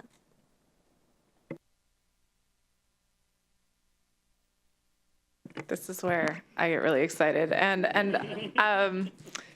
I've encountered some of you throughout the community, and these are not unfamiliar ideas. I'm sure you've probably heard them mentioned before, but. Well, first, I just want to say that the public art walking tour is really cool because you also have the map that can guide people through it. So you can experience it, but then you can also but you can also view it and just kind of know what's in your community. So when you're out and about, you'll be like, oh, I'm nearby this thing that I saw on the map. And I think it's really great to help people just kind of be aware of what's around. And what I'd love to see added to that walking tour is this is how I'm gonna connect the utility boxes. Right now, many communities in our area, Linwood, Bellevue, I think Redmond, there's several cities that have made a series of just artistic kind of covers for utility boxes throughout the community. And every time I see one, I'm just like, you know, there could be art on that. Gray is nice. Or that there's a name for there's Disney green, which sort of just blends into the background. I'm like, no, let's put flowers on it, flowers and art, and I want to see it. So at some point, I'd very much love to see that that on our walking tour map. Utility boxes, no one thinks of utility boxes as something visually interesting until you put art on it, and then it is. And I mentioned this to the city manager earlier today when we had our check-in. If if there's any chance that there's a possibility of getting a troll in Bothell, I'd really love for us to try again. We've missed a couple opportunities, but I think maybe we now have the special sauce of people to make it happen. And if that's possible, and I've even talked to people outside of Bothell who are just like, why isn't there a troll in Bothell? Like, so if that's possible, love to see it. There was one other, but I'm going to share the mic, and you can come back to me. Second or millionth, whatever you want to say, on the utility boxes. I've mentioned this maybe every time I felt like it was appropriate, so I feel like the city manager might roll his eyes, but better welcome to Bothell signs. I would love to, when I am welcome to Kenmore, I feel a lot more welcome than the green with the white that's been there since I was a child. So I would love to see better signs, and I can't think of a better group of people to come up with something really Bothell and really welcoming. So that would be my idea. Thank you. Spinning off of that, well, quick question before I jump in with my 2 bits. Are you talking about like in different points, like if you're coming from the north into Bothell? Every single one of them is green with white text, and they have the AWC Well City thing, which means nothing to anyone. Right. I thought it said We City for like 10 years. Oh dear.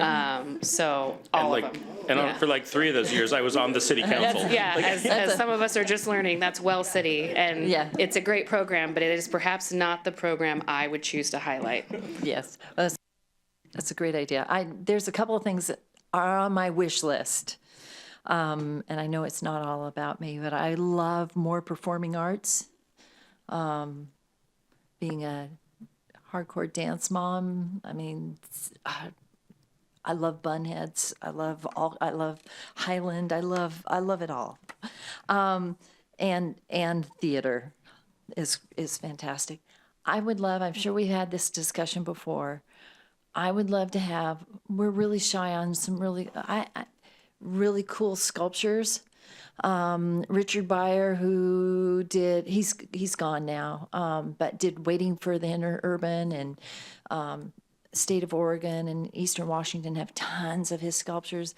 But it would be fun if we could do a GoFundMe at some point where the community has ownership, and we could put a cool sculpture together, and then just think of all the photo ops that people come in and have with that. Crosswalk. When I first saw crosswalk on the slide, I was talked down from it. The Ministry of Silly Walks, if you're a Monty Python and Holy Grail fan. Deputy Mayor's rolling his eyes. Yeah. But I was literally thinking of a literal crosswalk. It was like, yes, we're going to put a fun crosswalk together. So anyway, I love what your crosswalk is. It's very sensible.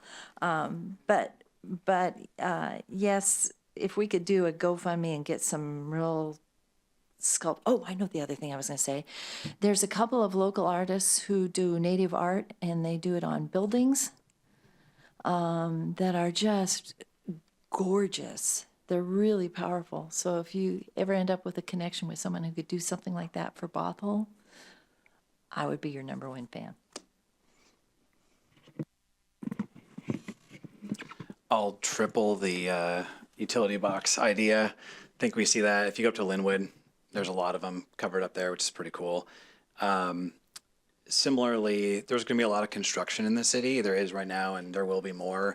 So chain link fences around construction sites are pretty unappealing. One thing I noticed while waiting for the bus in Bellevue is right at the bus bay area, there is a large construction site where Amazon's building the new tower, and they took art from community members and digitized it and covered the entire length of fence with that art. And it was a great thing as a bus rider to sit there and look at all the art while I'm waiting for the bus.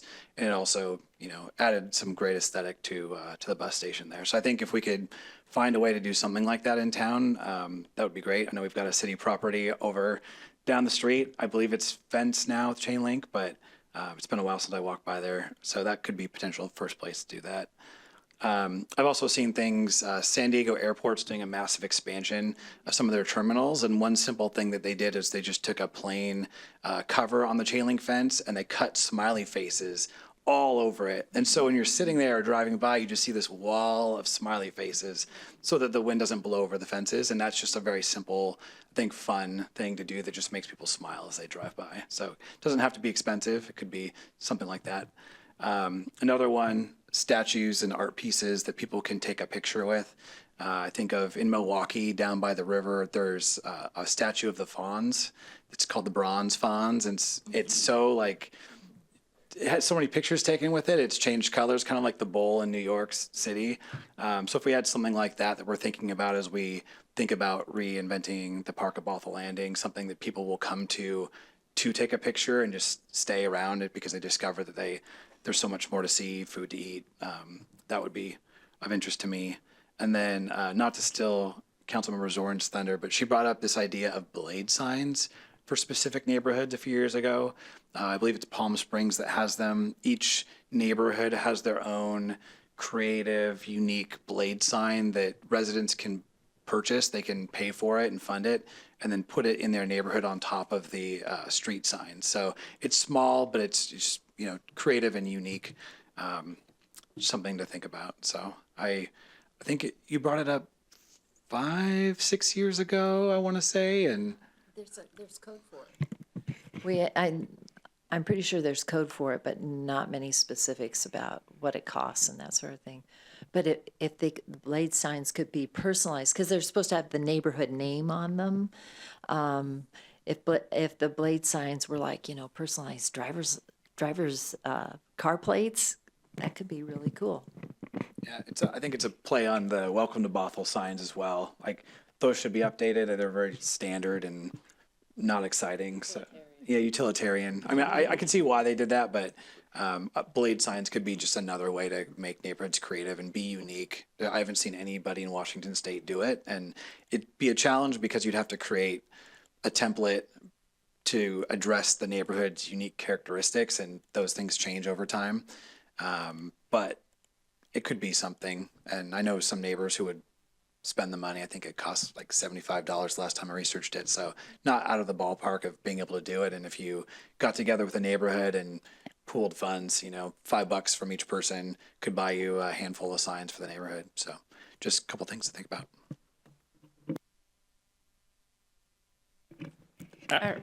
Go ahead. I remembered mine. Oh, but you can go first. Go for it. I wrote If it it's down. quick. I'll remember it. Okay. I was like, I want to go first. I love the utility boxes as well as the fence, things like just the really simple, like kind of tactical urbanism type things that we can do to make something ugly pretty right now. Like, I think that kind of thing shows a lot of pride in who we are, and letting things sit around and be ugly is the opposite of that. So like simple, quick things like that are amazing. Like, I love it. And the cool thing about things like that is they're things that we can do. And we love our plans here at the city, but I am way more of a fan of doing than planning. Like, so if we can minimize planning and then get to doing, that is very exciting to me. Another thing is we are in process right now working on our downtown sub-area plan, and a big part of that is what we're going to do with public space, like our pedestrianized Main Street, things like that. So like if you guys have ideas or ways to incorporate art to make things look better as we start to work on that, I think that is something that we would be very interested in. And I think my other things are more appropriate for later questions. All right. When we've talked about Lot EFG, one of the components that we heard about was that there would be art murals. Is that one, is that happening still? And two, is the Art Commission involved in that? We talked about it, and we talked about even having some sort of thing where these are, different artists could come in and do that. We haven't actually finalized any sort of plan, but it has been a discussion point. Danae or Nick, do you want to add anything to that? Just that our current Creative Arts Grant program is open, and we have made it available for temporary public art to be part of the project. And I actually got a call today from an artist that was interested in doing that, and we did talk about Lot E, F, and G, as well as downtown. So I think there's definitely opportunities there for that. When someone has an idea for temporary public art, do they have to have a space set up, or would you come to them with a list of options on city property? In the guidelines, we ask them to reach out to me ahead of time so that we can talk about what would be appropriate locations. So right now, we're focused on Lot E, F, and G in Main Street, but the person that I talked today was actually interested in working maybe in one of our parks. Cool. Sorry, one more idea came to mind for temporary art. There's this solution. It's water activated, and it essentially allows you to spray or paint on artwork or like positive messaging on the sidewalk that's invisible, and then when it rains, it appears. I have not seen anybody do this yet. I heard about it, I think, at an association of Washington City's conference, but if we were to do something like that, I think that could be pretty amazing. Surprise art. Yeah, during the dark times of the year when people tend to be a little sadder, seeing these artistic pieces around town or positive messaging could really have a good impact. I love that idea. I'd love to see, you can actually work with the company to get custom templates. So like if we could have a City of Bothell logo, like we could even like theme it and brand it to be reflective of our community. Another one, this is not for temporary art, but every time I drive into, so the south side of City Hall, I see that there's just this very blank concrete wall that I'd love to be a mural someday.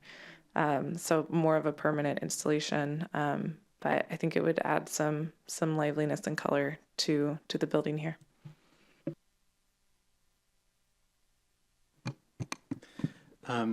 I'm sure because Director Stroop is partnering with the Arts Commission here, that you are involved somehow in the planning process for Park at Bothell Landing. And so I just want to underscore that that's like a once in a century opportunity to help guide a terminating vista of our city. When you're coming down Bothell Way, you see the park from several blocks away. And that's an opportunity for like a focal point. So that should be something that there should be overlap with the Parks Board and the Arts Commission to help kind of guide that huge opportunity. So if you haven't been meeting already together, that's a great idea. Sorry. Oh, sorry. I was just going to say, especially if that art also makes less sound to go through from the highway to the park. Well, I was just going to say, we are aware of the different park projects, and as I mentioned, the Parks Group, Aaron was came to the last meeting and talked about a couple of them. So we know that there is also someone dedicated to working on art as part of the project overall, but we are definitely involved. And as we said, we want to run alongside and definitely provide any input that we can through the process. Thanks. I don't know if this would be parks or arts, so I'm just going to look at Nick. Woodinville Rotary something Park has a graffiti wall that community members can just spray paint whenever they want. And I had a friend who had a party there, and we spray painted the wall, and it wasn't illegal. So that would be a really cool bit in any of our parks, or I say all of them very optimistically, but like that could be a great way to also, we could potentially include programming where it's like, hey, you could spray paint whatever you want, but today we're spray painting flowers or messages of hope or whatever. I'm not in charge of this stuff, guys, but I think that could be really cool.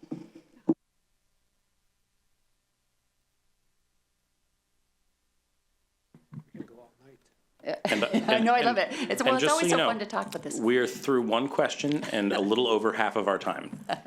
That's right. Well, we can move on. Kylie?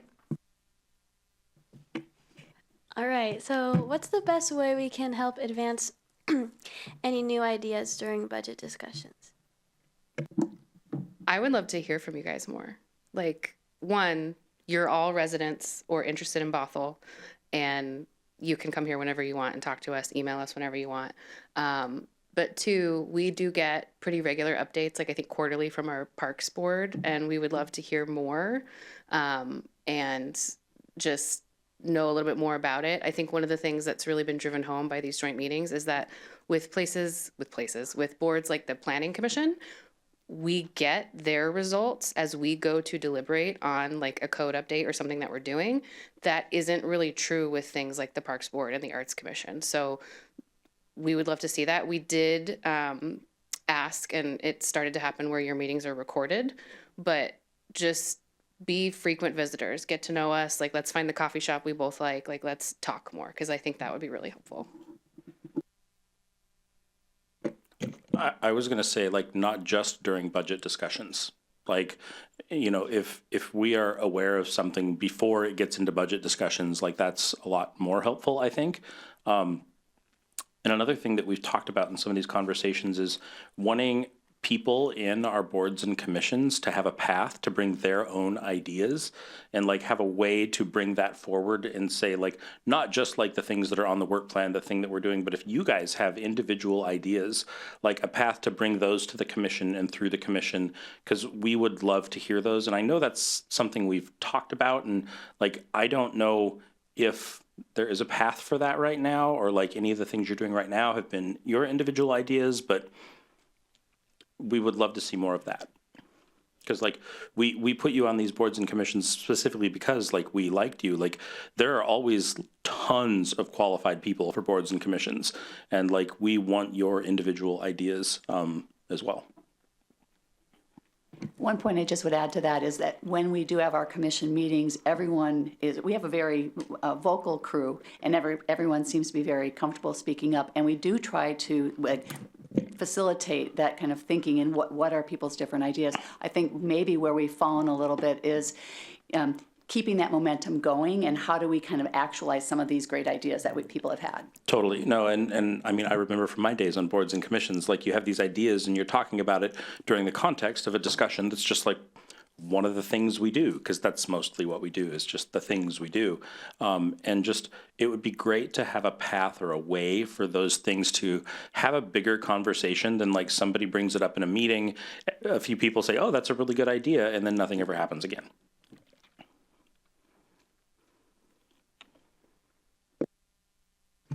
Question, could there be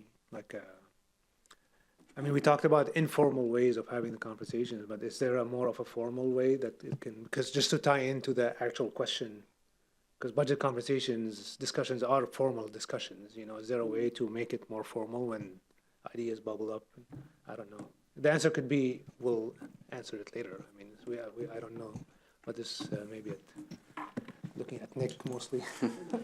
I definitely think there's certainly a path forward that we could create that could make both informal and formal opportunities to bring ideas up. So we're taking a lot of notes here, and we'll look to implement. No, I appreciate it. I don't know if there's what the answer is. I'm just asking. And there's something to explore. Let's explore that also in this particular commission, and then in general also. Kylie, question number 4 is very much in line with this, since the answer was like, well, not just during budget discussion. So let's go to number 4 first and kind of build on that. For sure. What would be the best way to provide City Council with regular updates on cultural or arts and cultural initiatives? Before I answer that one, I just want to touch real quick on one thing budget related. I think I won't be here for the next budget, but I think it could be helpful for council when the council sees the budget to see what each commission is requesting in terms of monetary funds and like what projects they relate to and how that ties into vision and things like that. We typically haven't seen that in the past, but I think it would be helpful to know what the requests were, what staff is recommending, and then council can kind of reconcile that with, you know, is there something we want to boost up, or is what's being recommended what we think is the right level, or, you know, do we have some additional funds that came in that weren't expected that we want to allocate to a project that maybe that was unanticipated. Those things could be helpful in those discussions. I know, Nick, you're very much involved in that process as the director of the department.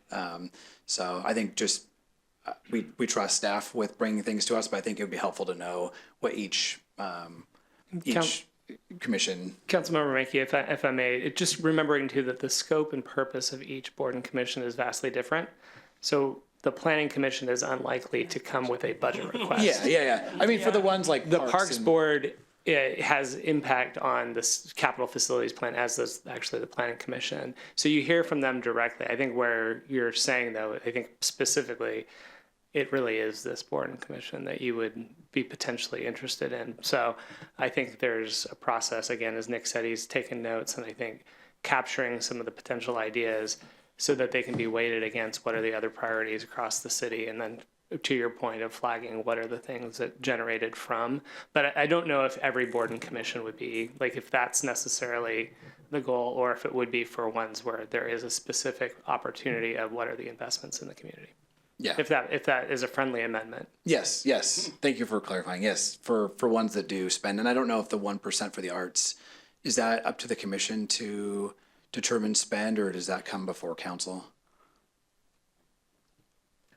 Yeah, all use of public art funds are required to be reviewed and determined by council. Okay, thank you. All right.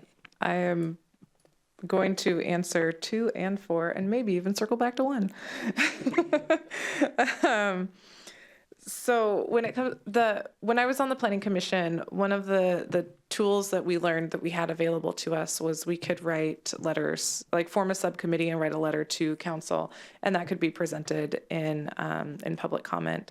And you could create like an official budget ask, especially around, we have a very participatory budget in the city where we're really putting it out to the community to weigh in on the different study sessions that we have. There's a survey, and make sure, like, I would really love that staff make sure that you're aware of where we're at in the budgeting process, so that when we're soliciting community feedback, that's the time to like send, a chair, a vice chair to present what your budget requests or ideas are, so that we can know that those are your priorities. And I think there's been some other great ideas along those lines as well, but I wanted to just put that the timing and the communication can be done through, a subcommittee process and prepare a message for council. You can bring it directly to us. So that's 2. You can also do that on any topic not related to the budget. If there's something that a message you need to get to us. And I do think the quarterly idea is important. And when we have Commissioner Nigbauer come to speak to us, it's really, she got a report. She comes and speaks at, is it in public comment? Sort of. It's maybe like a community report. And you're welcome to bring those kinds of updates to us. I'd very much love to be informed around events coming up in the city. Like, I was clicking through links in the agenda packet and came across the community mural project on the 19th. Those are the types of things that I love to put in my newsletter. So if you know of a local art event happening, email me and I'll put it out to the people who are subscribed to my newsletter. Making sure that those kinds of events are also getting on the city website, the city calendar. We have that little carousel of like stories that come up. Like, I saw AC's event was on there and featured, I believe. And we do have communication channels to get the word out. And I'd like to see those being utilized, as I have, but there's, make sure that all the channels and avenues are being used. Really glad to hear the concept about the graffiti wall. It reminded me of some projects that we've seen, and I think there's been some discussion about it, but I don't know if it's come to you guys on the Arts Commission around salmon art and murals along rivers and bridges. If you've driven through the very slow part of Lake Forest Park. You know what I'm talking about. I consider it a donation to their community. And, you know, and they've donated to our community. It's kind of fair. But yeah, there's a really great local artist who I've even spoken with over at Cascadia before, and he's enthusiastic about the idea, and it's just a matter of figuring out. I think we were talking at one point, kind of under North Creek as the trail goes connect, you know, as Sammamish and North Creek trails connect, but that's not owned by the city, and so it's also recognizing that sometimes you're going to have to partner with our state partners, you know, Department of Transportation, other public entities to make something happen, and then I'm excited about this one. I was looking at the crosswalk and I noticed this very conspicuous box at a joyful and healthy way of life, coinciding with Bothell communities are connected with each other. I have ideas to fill that box in. I have seen, well, I think things like bus stops, construction, like if you're, you know, public art at a bus stop is neighborhoods being connected with each other, and you put art on it. Same as with, like, I've seen some really interesting stuff with bike paths. You can do public art and bike paths. Even just like cute, I've seen the cutest bollards that have like little designs on top that, like, you know, it separates the bike path from the sidewalk or the road or whatever. And I was like, there's art on that and it's adorable. And then also, this is more street. Throughout Europe, you'll see that every community has manhole covers that are like stamped, engraved. They're amazing. I've seen public art where people will go out and do like rubbings on it, and they'll take the art and like turn it into t-shirts. I've seen, okay, anyway, we could have cool manhole covers too that, you know, represent and reflect our community. So some more ideas, and we could make that one little yellow box.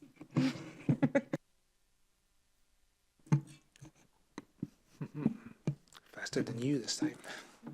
I just wanted to say one idea to answer the last question real quick. We talked about the, you know, formal conversations or having a community update, whatever, through the agenda, or maybe, I don't know, having I keep pointing at that podium, a public comment, you know, somebody can come in and just provide as a resident and who happens to be on the commission, provide an update, you know, on a regular basis. And obviously we're here, reachable, you know, reachable, I guess, yeah. Okay. So anytime we want something, we can do that. And then we can bring it over to the, during our council conversations period and have a discussion to make it more of a public discussion type thing. So some informal ways of keeping the lines open. One quick friendly reminder too for council on this is that not to be the voice of doom over here. Council will recognize that in your protocol manual you have an agreement of speaking in one voice, and so when you go like to Olympia, for example, to advocate on behalf of the city, there's a designated representative of the council who is going and speaking on behalf of the council. So I would encourage too for boards and commissions, and in this case the Arts Commission, of the most, you can always come speak as a resident of Bothell, absolutely. But I think the more powerful voice is if you are coming on behalf of the Arts Commission. And Councilmember Aldrich, I believe, spoke about subcommittees and writing letters and that sort of thing. I think coming as a representative with a unified message from the board and commission is always a really strong message as well. So I wanted to just advocate for that. I've been in communities before where individual board and commission members start coming and advocating for their own personal thing, and it gets, sometimes there's conflict, and I don't think there is any right now, so that's a really good condition to be in. But when there's two ideas on a board or commission for the council, it's becomes confusing to know, well, who do we listen to? So I think the more unified the voice is, just always a great opportunity to bring the message. So just wanted to offer that. I would just add too that at your request, we actually moved the opportunity for public speaking down to the table so that each board and commission could give a report to the council and not be sort of in that 3-minute window. But that was at your request, and that's what we're doing moving forward. I think I'm going back to one as well, but Councilmember Aldrich, you mentioned bus stops. And one of the coolest things I've done with the Art Commission was go to the library and get an outline of my hand and then color it in, and then they were all on the window over here. And my kid did it, and it was really fun to find ours. And sometime in my 32 years in Bothell, I also, my Girl Scout troop, so we're reaching back, painted in pre-drawn murals that went on bus stops. And it was a bunch of troops. It was all over King County Metro specifically. But as we look at more transit stops, the rapid transit, like I would love to see community-led. And it doesn't have to be, it can be Girl Scouts, Boy Scouts, campfire, schools, whatever. But it was pretty cool when I was about 11 to just go look at something that I had painted. And it was in Kenmore. But it was pretty cool. Like, if we can lead, whether it's, I mean, I can think of it for seniors, for groups at the Alyssa Burnett Center, like different community groups that can then go see that in the community for, I mean, it's not in Kenmore anymore. It's been a bajillion years, but like they do stay for a while, and then it brightens up a commuter's morning, and it's something that gives our community this sense of ownership over what is around them and their environment. So I would love to see more of those art projects that have some longevity. One thing I wanted to mention is that Sound Transit's group there has been very active in coming to the Arts Commission, and Hillary mentioned that, and Holly have both sat on panels for the work that they've been doing, and they were at our last meeting sharing their plan for the Stride Rapid Transit, is that the right name of it, which isn't until 2027, but the artist that was selected for that, and I think Holly, you were a part of that, you know, shared the idea, and it's so cool, and it's, you know, it's this beautiful concept that they have for each of these different stops all along the way on 405. So we definitely had an opportunity to see that and contribute to that process. So we are appreciative of that. But to your point about kind of a more community involved project, we would love to come up with what's that space that we can kind of feel like we can command and then bring people in and have different sessions of, maybe it's even at, like, you know, Moonlight on Main or Summer Nights or whatever, where people come and they do that art activity, and then that goes to something bigger. We just have to figure out where that bigger space might be. I had my kids do something down in Bellevue at the art fair, and it's somewhere along 8th, and I still try to look at it when I drive by. So I imagine we're getting close to our ending time, and I'm doing a rabbit trail. Does anybody want to volunteer with a brief backstory on the cool mural that we have out there in the lobby? Like, who did that? Oh, yes, the Beth Ann Lawson, the one that I'm sitting here looking at right now. Do you want to just know the story behind it? Just briefly, yes. You know, Beth Ann was I'm going to tell it in the best of that I can remember, but basically Beth Ann Lawson was one of the artists that was selected for the City Hall Gallery, and everyone really liked her work. And then there was a discussion, I believe Katrina was part of that, one of the former commissioners, and the decision was, well, wouldn't it be great to have this artist come and commission, you know, do something specific for Bothell? And so she came and did this, and at that point the idea was to replace the living wall that had the issues, and it was going to just be maybe a temporary banner that we would hang. And so it took a little while, and then there were some issues with that, and then it was like there was a discussion with the commission about, well, what are the other options that maybe could work better than a banner? And so the vinyl wrap idea came on board. And so it was last December, and we knew like the drywalling got done, and it was kind of this quick scramble, but everybody, you know, we had a special meeting and everybody voted that was the option that we thought would work best. And so they, Danae and team made it happen, and there it is. So then I think it you know, everybody's pretty excited by it as well. Is there anything that I didn't cover? Okay. It was great teamwork, and everybody enjoys it. Well, so it was thank you for also, the effort. Well, thank you also for taking it. We understood that part of it, a version of it went to Susan Delbanet's office. Is that correct? So we heard that, and we're very excited by that as well. So thank you.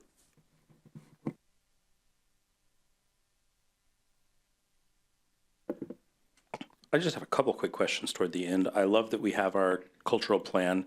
How are we trending to meet those goals right now? I could speak to that. We're doing okay. There are some things that we're doing, I think the pandemic impacted some things. I think some of the efforts that you have, as a city council, have done have helped accelerate maybe some of the places where we were, putting these events together and things like that. There are some things about, the artist community and kind of connecting with them more is maybe where we're falling short. We talked about having an artist list or, being able to kind of nurture that group more, finding these spaces for them and that kind of thing. I think that we maybe are falling a little bit short there. Hillary or anyone else from the commission, I know Hillary, I pointed you because I know you've been on board for the longest of everyone, but is there anything else that you feel like from where we've been or anybody else that maybe we aren't as strong in? Ooh, I'm really being put on the spot here. Anybody else too? I mean, it was really difficult because the cultural plan, if I remember correctly, was kind of adopted right before I started on the commission. And then I started on the commission, except I didn't go to a meeting for 6 months because we were at the beginning of the pandemic. So we did lose some time. I think that sometimes the cultural plan is very broad. I think that sometimes it has a lot going on. And so trying to be able to push all the different ways to meet our goals by 2029 become really complex. So how can we join them together maybe? How can we find a way to combine efforts and streamline things in such a way to actually meet these goals, because 2029 is going to be here before we know it. So I think we have a good foundation and we have to really hit the ground running. With our council vision, we get pretty regular updates on how each part of it is going. Is that something we could get an update on at whatever cadence feels appropriate, but like a formal, like we will give this to you every X amount of months?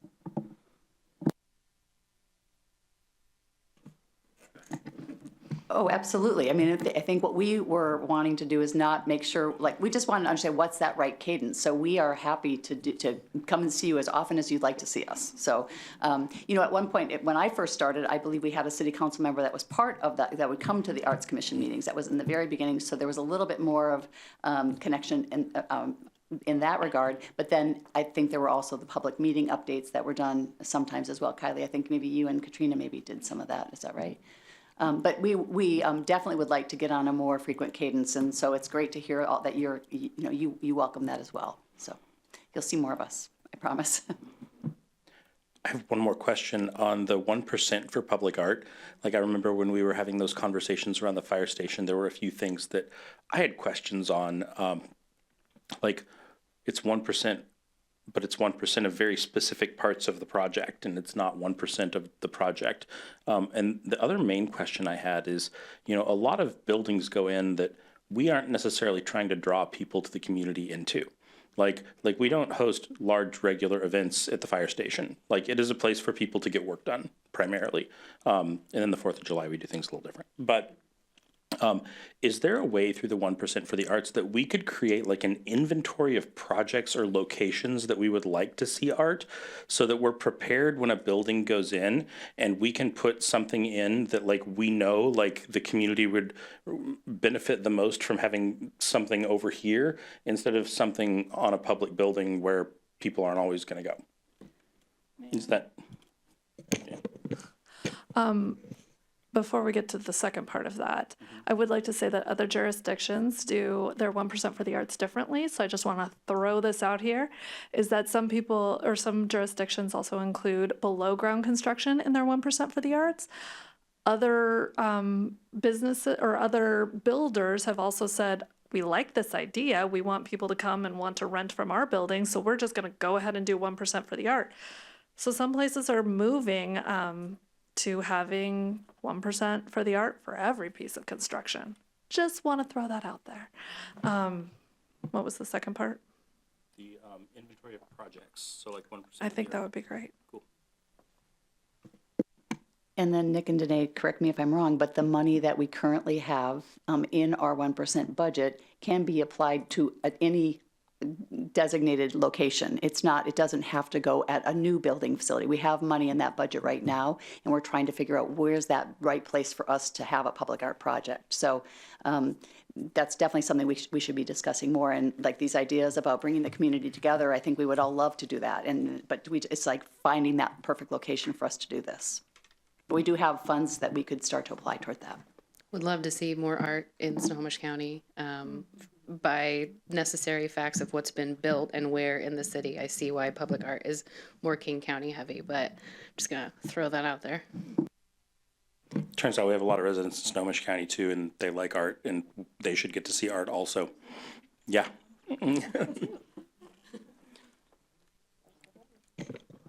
I think we want to cover the last question. We have like 4 minutes left, so we'll try to do this one quickly.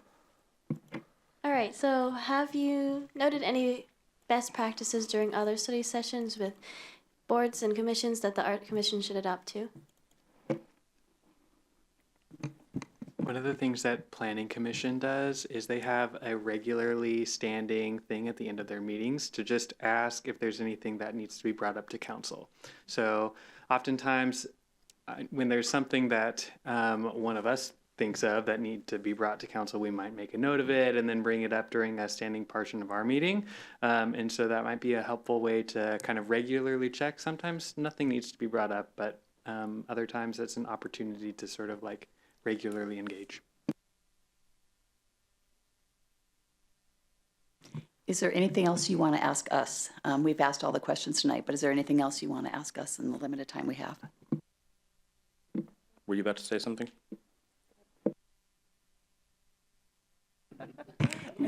Oh, thank you. Regarding the best practices, I think we've shared some of that, the ability to form a subcommittee, the ability to come and speak to us quarterly, to send messages, and also, I'm grateful that you're part of the community. Most of us have office hours. And so if you want to send, your designated representative to come, to meet with a council member for office hours, that is something that we can do. I just wanted to ask, and this is not a question that has to be answered right now, but if you ever find yourself with a barrier to participation, something that makes it more difficult to be on the Arts Commission, whether that's a technology issue, whether it's childcare, whether I'm trying to think of, these are things that affected me when I was on the Planning Commission, but let us know. I think that we are very interested in having robust and diverse boards and commissions. And so the more people we hear from with what the challenges are, the better we can work on that. So I just wanted to throw that out there. I have a question for the city manager, in case he fell asleep over there. He never falls asleep. Rather than, there was just this conversation about, talk to a council member, during our office hours. Like, if the Arts Commission has that thing at the end of their meeting where they're like, hey, is there anything we need to talk to council about? And there is something that they want to talk to council about. Is that a thing that we could just have in our reports? And they could come and have, 5 minutes in a council meeting to come tell us about it rather than try to dig into one of our office hours?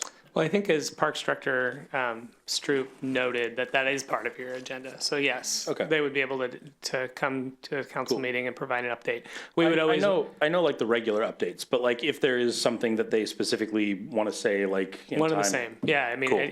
There's not a requirement of or a capacity limit. What we would always ask, and this is where the staff liaison comes in handy, is checking with the city clerk's office to offer a meeting. I think for the council, you probably, if you had a meeting that was projected to go to 11 p.m., you'd probably say, don't come that week. Find the one that's a little bit, we'll listen better at a different time. I mean, there's an art of that. So, but yeah, coordinating, the staff liaison would be able to coordinate with the city clerk and get it scheduled. Sometimes, again, it's helpful at times to have something in the packet, but if something really is kind of breaking and needs to come forward too, we can always send an email of knowing what to expect. So that you have a visitor coming too. But yeah, absolutely. It's a standing item on the agenda. There's no limitation. And I think I think it really does get to the best practice conversation too, is that I know the Parks Board came up is coming quarterly, and again, Planning Commission, a lot of their work flows from here. But I hope it's been abundantly clear for the Arts Commission too. The City Council is interested in your work and would love to hear from you. Yeah, don't be strangers. And if there's something that we can improve, like we want our boards and commissions, we want the experience of that to get better. So like if you come to us and just say, hey, there's this thing that could be better, just know that like we welcome that. Like we want it to get better. And like most of us, if not all of us, have been on boards and commissions, and like we understand. So. Great. Anything else from anybody else on the Arts Commission? All right. Thank you again for this time. We really appreciate it, and we look forward to seeing you again soon. Awesome. Thank you all so much for coming.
All right, next up is projected agenda discussion. Wow, we're still there.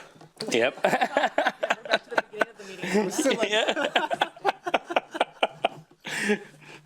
They're all laughing because they're like, that's exactly what I was thinking.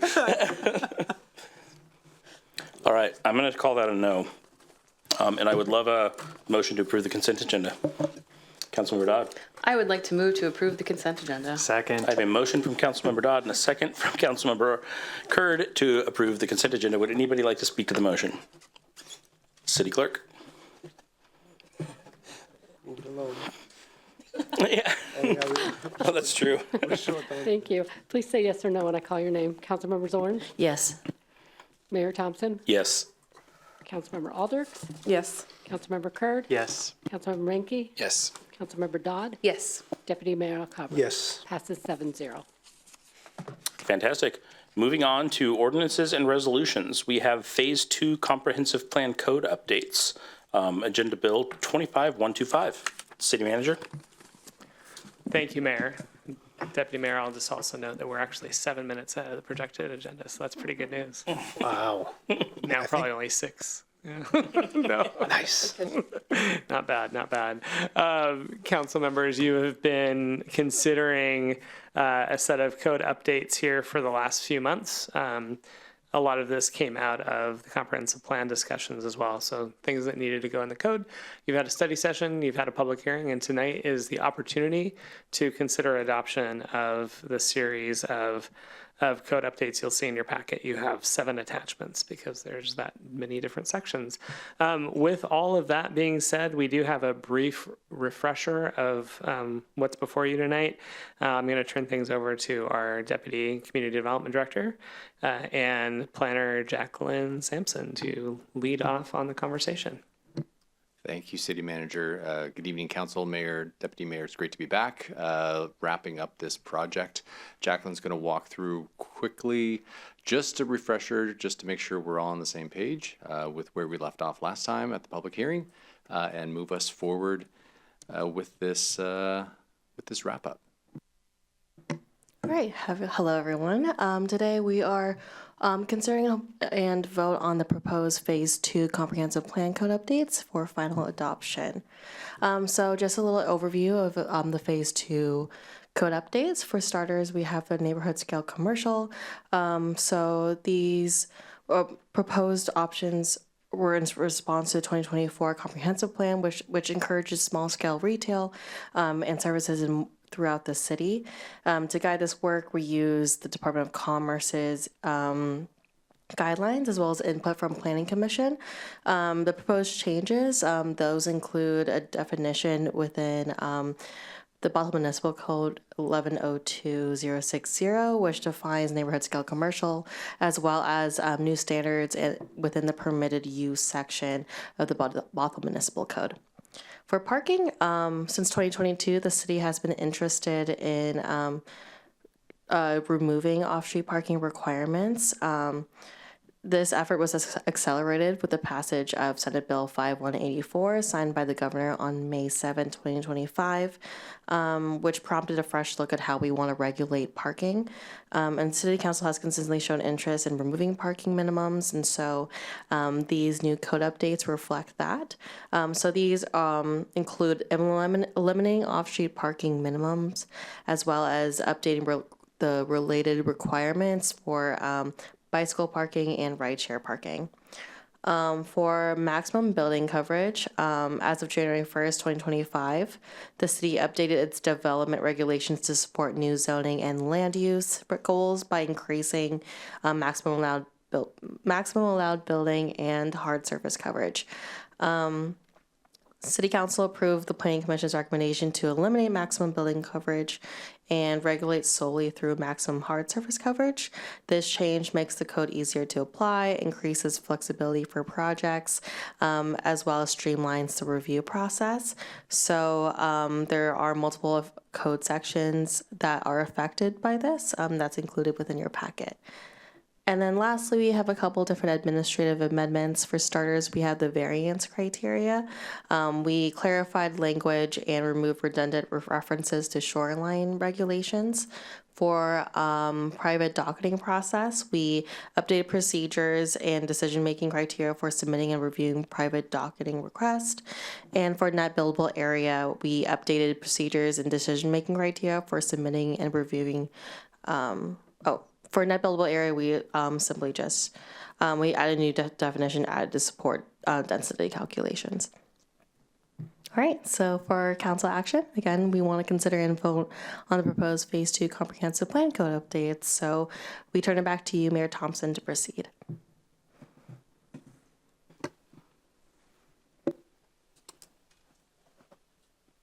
Does anybody have any? Oh, Councilmember Mankey.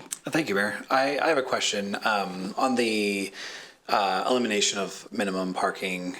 Do we know of any cities that have done that with, I'd say, like high growth, similar to what our region is experiencing, and that did it maybe 20 years ago, and what the impact was with that? I'm just curious if we have anything to compare to so that we know where we might be heading with that. Nothing in the region. Many cities have begun unwrapping parking minimums. Bellingham removed their parking minimum requirements. Shoreline is probably in the next month or so. We'll do the same. Spokane eliminated theirs earlier this year as well. So following suit with that, but no data on 20 years ago what someone did. Is there any, like outside of our region, maybe California or Austin? I know Austin's been making a lot of changes recently, especially in the housing area, but may not be enough time. I'm curious, are there any other regions where we're aware of that's done that? Not specifically, knowing that there are areas within Seattle that have, reduced or eliminated parking requirements depending on some of their overlays, their complex overlay system of neighborhoods. Those have been in place for a while, but we didn't expand to study those. Okay, thank you.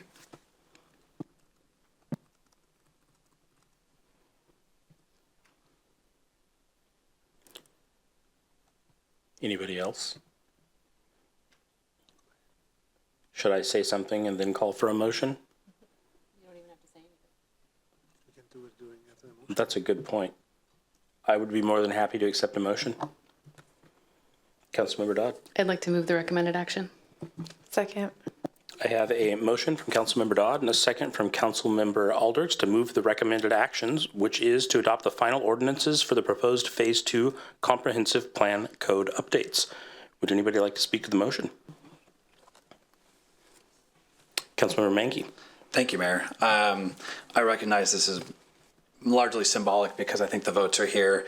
I think most of the changes I'm in alignment with and I feel comfortable with. The one that really I'm really unsure about, I'm not sure it's great policy, is the one that I asked about, just the complete elimination of parking minimums. I think they're too heavy as they are right now. We heard from a community member earlier today about having like required garage parking and then additional parking on top of that. I think that does go beyond what's needed. But in terms of complete elimination, it causes me concern because we don't know where things are headed in the long term. There's nothing to compare it to.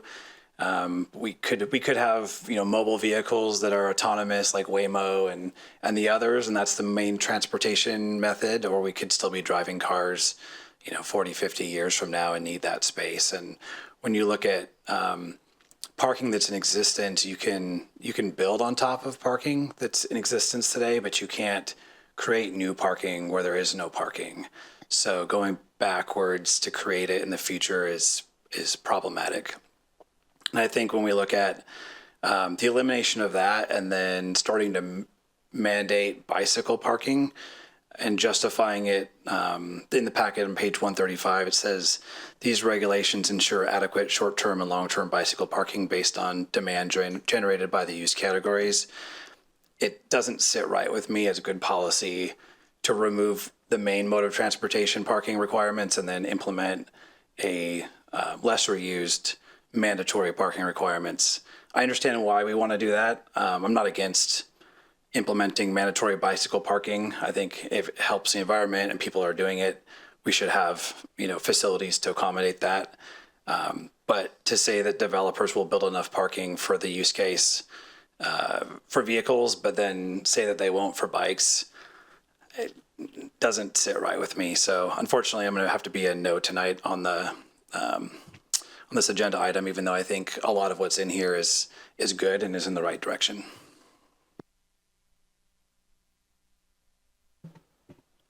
I am really excited tonight because we get to take a big step away from the way we've always done things toward our community's values a little bit closer.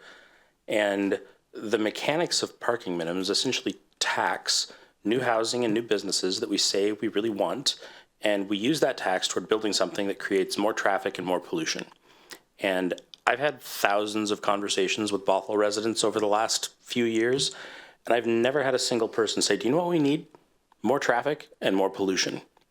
And I'm really excited to get rid of policy that subsidizes both. I'm also really excited about the neighborhood retail, the corner stores. Like this, can bring resources closer to people. This can enable entrepreneurs to start small businesses and land they already own and just give them more opportunity. And if somebody wants to come build a corner store in my neighborhood, please do so. I would love that. So just thanks to staff for bringing this, and I'm really excited we're doing it. City Clerk? Thank you. I will note that Councilmember Zorns left the meeting at 8:04. So please say yes or no when I call your name. Mayor Thompson? Yes. Councilmember Alders? Yes. Councilmember Curd? Yes. Councilmember Mankey? No. Councilmember Dodd? Yes.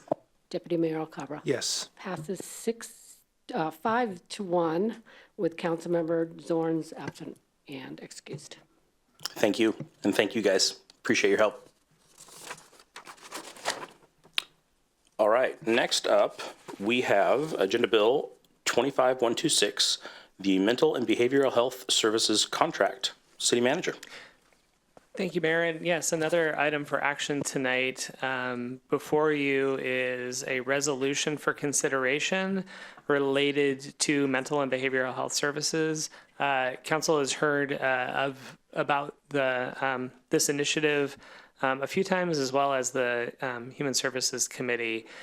Before you then is a contract for consideration, and to walk you through the timeline and also answer some questions, we are rejoined again tonight from our Human Services Coordinator, Anand Mantabragada, as well as our Senior Management Analyst in Finance, Miles Walker, who are both going to co-lead this presentation.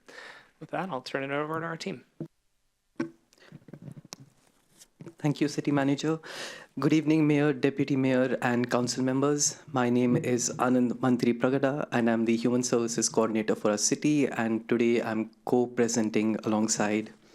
My name is Miles Walker. I'm a Management Analyst in the Finance Department. And we are here today to seek Council approval on the Mental and Behavioral Health Services contract. As Council action, we are requesting Council to adopt a resolution authorizing the City Manager to execute a contract for mental and behavioral health services with the North Shore YMCA. Council will start with a little bit of background. In 2022, the City of Bothell contracted with the Center for Human Services for Mental Health Services and Family Counseling Programs. The contract concluded in June 2025. In July 2024, we completed the Human Services Needs Assessment Project, and some of the key themes that emerged from the project were improving mental health support and substance use disorder support in our city. During budget discussions in 2024, Council directed staff to consider ways to address these needs in our community, and as a result, staff developed a draft RFP. Between Jan and March 2025, we presented the RFP to our human services partners, which included presentations at the Human Services Forum with our Bothell nonprofits, at another presentation at the North Urban Human Services Alliance, as well as presentation to our Human Services Subcommittee and full council.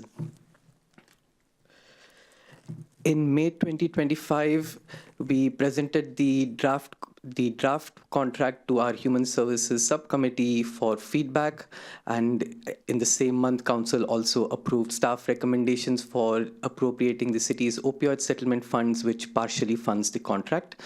And that brings us to today, where staff is requesting Council to authorize the City Manager to execute a contract with the North Shore YMCA. A little bit on the contract, Council. We received 4 applications to the RFP, and a cross-departmental team of 6 members all selected the North Shore YMCA as the preferred vendor. The funding for the contract is set to not exceed $500,000, and we are requesting $300,000 from the general funds and $200,000 from the opioid settlement funds. The period of performance is from July 2025 to December 2026. Staff will provide periodic updates to City Council on the performance of the contract. We will schedule one update closer to the end of 2025 and another update around June 2026.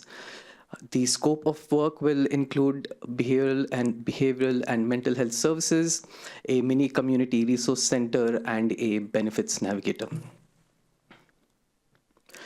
Diving deeper into the services in the contract will allow for 2 behavioral health and substance use disorder professionals, 1 benefits navigator who will connect community members to the assistance and programs and services that they may need, a part-time supervisor and administrative staff, direct aid to residents in the form of rental assistance, transportation vouchers, and program supplies in the form of medications to treat substance use disorders and overdose.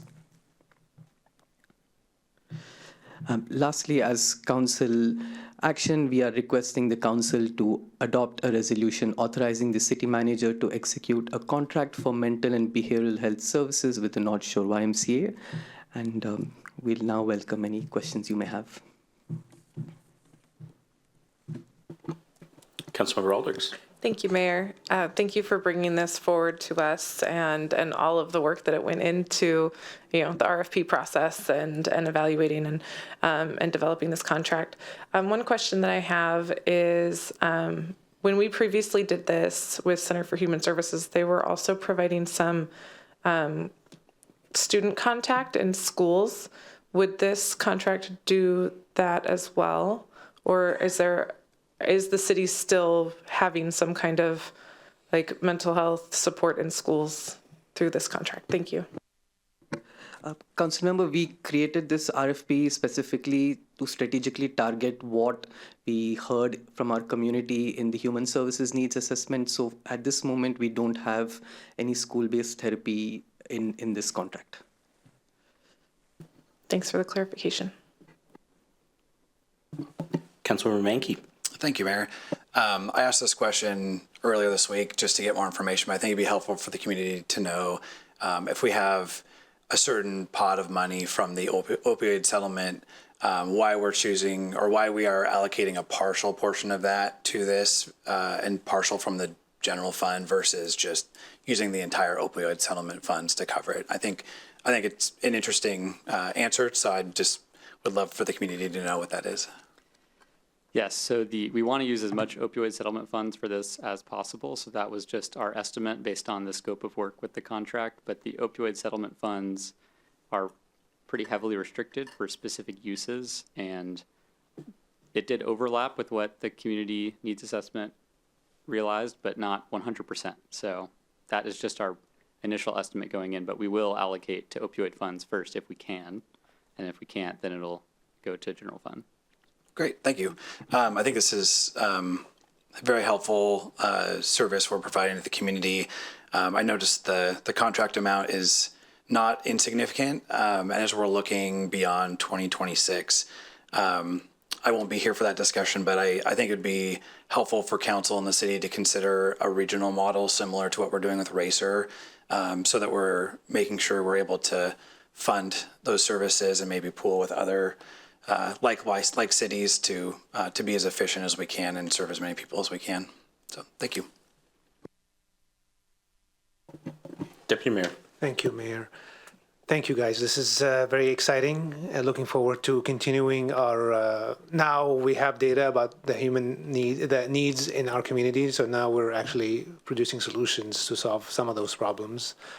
The question I have is related to Councilmember Mankey's, is like what happens beyond December 2026? Are we gonna, number one, how much of the opioid, what's the pot of money we have, and then how much are we allocating this? And then, so what are we doing with the rest of the money? And the second question is, how do we make this more of a permanent part of our budgeting process so that we won't have to always figure out who's the next RFP we want to give to, or maybe that is a process that's going to be formalized for the long term. Do you have answers to that, or is it too early right now to talk about what's beyond December 2026? On the opioid settlement piece, the city, I believe, already has around $600,000. Finance team would correct me if I'm wrong. And in terms of future projections, we are set to receive around $170,000 per year for the next 17 years. In terms of the long-term future of the contract, the current contract is set to end in December 2026. So for the next biennium budget cycle, we'll come back to council with data and metrics on the performance of this contract to see if the council has any inclination to carrying it forward in the future. Okay, thank you. So this is a good thing because we do want to, and I'm not going to speak for Councilmember Alders. I'm sure she has tons of thoughts on this topic. So I think we need to continue a program like this for our community because there is a need for it. So, are you going to update the human needs assessment at some point? Like, is there a plan to do a periodic update so that we can reassess where we are? Yes. Typically, what I've seen in other cities in our region, they do one somewhere between 3 to 5 years. So maybe in the next 2 bienniums, we will plan for another update for the assessment. Cool. Thank you. The one thing I'd add, and that was a perfect answer. The one thing I would add is embedded in your question too is sort of this continuity of provider. And appropriately that you'll see Miles again later tonight talking about procurement, which is not that case is not necessarily in our update that's before you tonight for consideration, but as we think about what are some other things you'd want to see, there is this balance of wanting to make sure that we go out periodically to make sure that we have the right partners at the city, and there's always this tension between then also that we don't want to start new relationships every couple of years. And so there's opportunities to renew contracts, again, based on the performance, as Anand mentioned. We will definitely be looking at the utilization and the effectiveness and how it overall impacts that needs assessment. But certainly opportunities for council to consider. I mean, ultimately, all of our purchasing policies at the bottom line is many of them point back to council to make a decision. So that's something that we'll look at in the future too. And I think in this case, like the second generation of this contract, the great opportunity that we've had is this was something new. And we were able to better define that of having what are the business requirements, what are the things that the community and our partner agencies are asking for. So I think that this staff and the committee, the council committee did a really nice job of considering those. But as we now have more of a stable footing too, there's probably a better opportunity if things are working to make the decision, and if council gets an update to direct, we'd want to keep it going for another period of performance, and then at some point it would be appropriate to go back out, but it may not be every year and a half, for example. Thank you. I appreciate that. And I have to give kudos, because we went through this with the opioid funding is time limited, even though it's 7 years, but it is still time limited. But we had the ARPA funding, and the finance department did a very good job planning ahead so that we won't end up, like a lot of agencies in the state, we are seeing they're struggling because they didn't plan ahead. So kudos to the team for, for planning ahead and getting us into a position where we don't have to struggle. So my question was, I don't know, 7 years is a long time, nobody knows what's going to happen, but that is a time limited thing. So planning ahead also for continuity will be a good thing, in my opinion.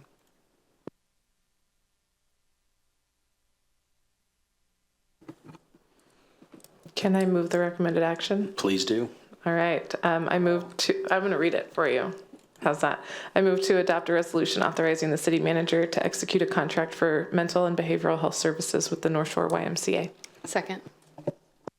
I have a motion from Councilmember Aldrich and a second from Councilmember Dodd. Would anybody like to speak to the motion? Seeing none, City Clerk. Hi, I have my mic on. Oh, sorry. Councilmember Dodd. Thanks. I just wanted to say, Anand, Becky, Miles, Kwan, everybody who worked on this that I'm not naming, thank you. This is really important community care, and it's wonderful that we're in a position to be able to help some people who need it. And I just really appreciate that I even get to vote for this. So I'm very much looking forward to voting for it, and thank you. City Clerk. Thank you. Please say yes or no when I call your name. Mayor Thompson? Yes. Councilmember Aldrich? Yes. Councilmember Kurd? Yes. Councilmember Mankey? Yes. Councilmember Dodd? Yes. Deputy Mayor Alcabra? Yes. Passes 6-0 with Councilmember Zorns absent and excused. Thank you. All right, next up is Agenda Bill 25127, Salary Commission Appointments. And thank you. I just realized I didn't say before I moved on, so thank you. This seems a little silly for me to kick straight over to you because this is something that I did. So I will just say that just like every time we interview boards and commissions, this was both an incredibly encouraging process and also really annoying because I didn't get to pick some really wonderful qualified people in our community who wanted to serve. But I'm really happy with the people that we're putting forward tonight. And if any of you guys have any questions before we vote, I'm totally happy to take questions. Yeah, Councilmember Mankey. Thank you, Mayor. I'm just curious, as you were deliberating through I think we had 10 people submit, what were things you looked for our next? This is the first time I think we've done 5, used to be 3. I'm curious, like what you were looking for and what kind of stood out to you. I don't have the question. Actually, give me a second. I can tell you the questions I asked everybody.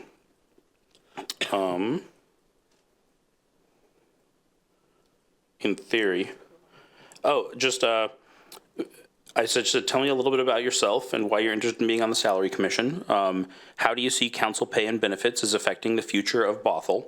And then talk a little bit about what you think a fair wage is for the role without any commitments or anything like that. Just to get a feel for, just who people were, but also how they could connect the work that they would do on the Salary Commission to the big picture kind of direction of Bothell. And I would just say that the ability to speak to that and the ability to speak to different ramifications was probably what I weighed the most heavily. Great, thank you.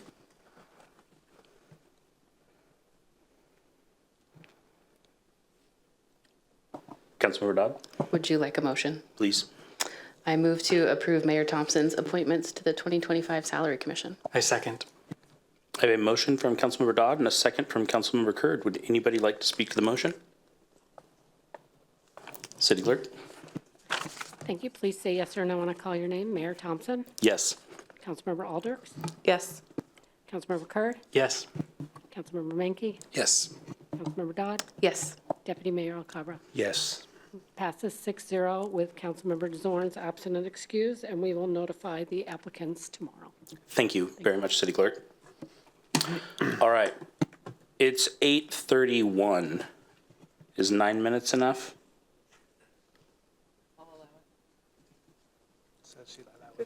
Okay, I saw the look on Councilmember Aldrich's face.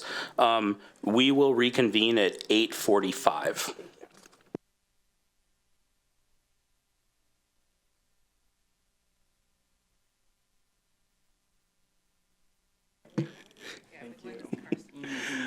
All right, welcome back, everybody. Our last agenda bill of the evening is a study session for proposed purchasing policy updates. It's Agenda Bill 25128.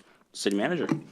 Thank you, Marion. Yeah, this is our one study session tonight, and in some ways, it's also a precursor to further conversations too about future purchasing policy changes. But tonight's is hopefully relatively straightforward. I guess the one thing though in framing, we talked in our last conversation about the implications of purchasing policy of what comes to council. And so we also wanted to make sure that as we're proposing changes in this case, even if they do seem on the surface straightforward, it's a good opportunity for some reinforcement of understanding what does drive the content that comes to you. So a lot of times you will see contracts that are somewhat routine in nature that come on consent, for example, and the decisions of what's selected, what comes forward, and everything that really does flow from the contracting policy. So hopefully tonight is a little bit informative beyond just the content presented, if you do have any questions. Helping us navigate through is our finance director, Quan Wong, and then if you don't remember from a few minutes ago, our senior management analyst in the finance department, Miles Walker, is back with us for another go. He didn't even jump in a phone booth to go like Clark Kent to Superman. He's No just the same suit guy. change. Yeah, that's right. Pretty strategic. You'll note Miles is very strategic about scheduling items because he was wise to say, if I'm going to come to council, let's do it twice in one night. Do it, all at once. That's right. Yeah. Take it away. All right, so once again, I'm Miles Walker with the Finance Department, and tonight we're going to go over some purchasing policy updates. This is just a study session. We need no formal action tonight from you, just feedback and direction. A little bit of background. The current policy was adopted by City Council in 2022, and it's been the policy since then. In that time, the Washington State Legislature has passed law in 2023 that made some pretty substantial changes to how public works purchasing works, and our policy has not been updated. So that brings us to the study session this evening, going over some proposed updates, and next week, pending all of your feedback, we will have a final purchasing policy for you.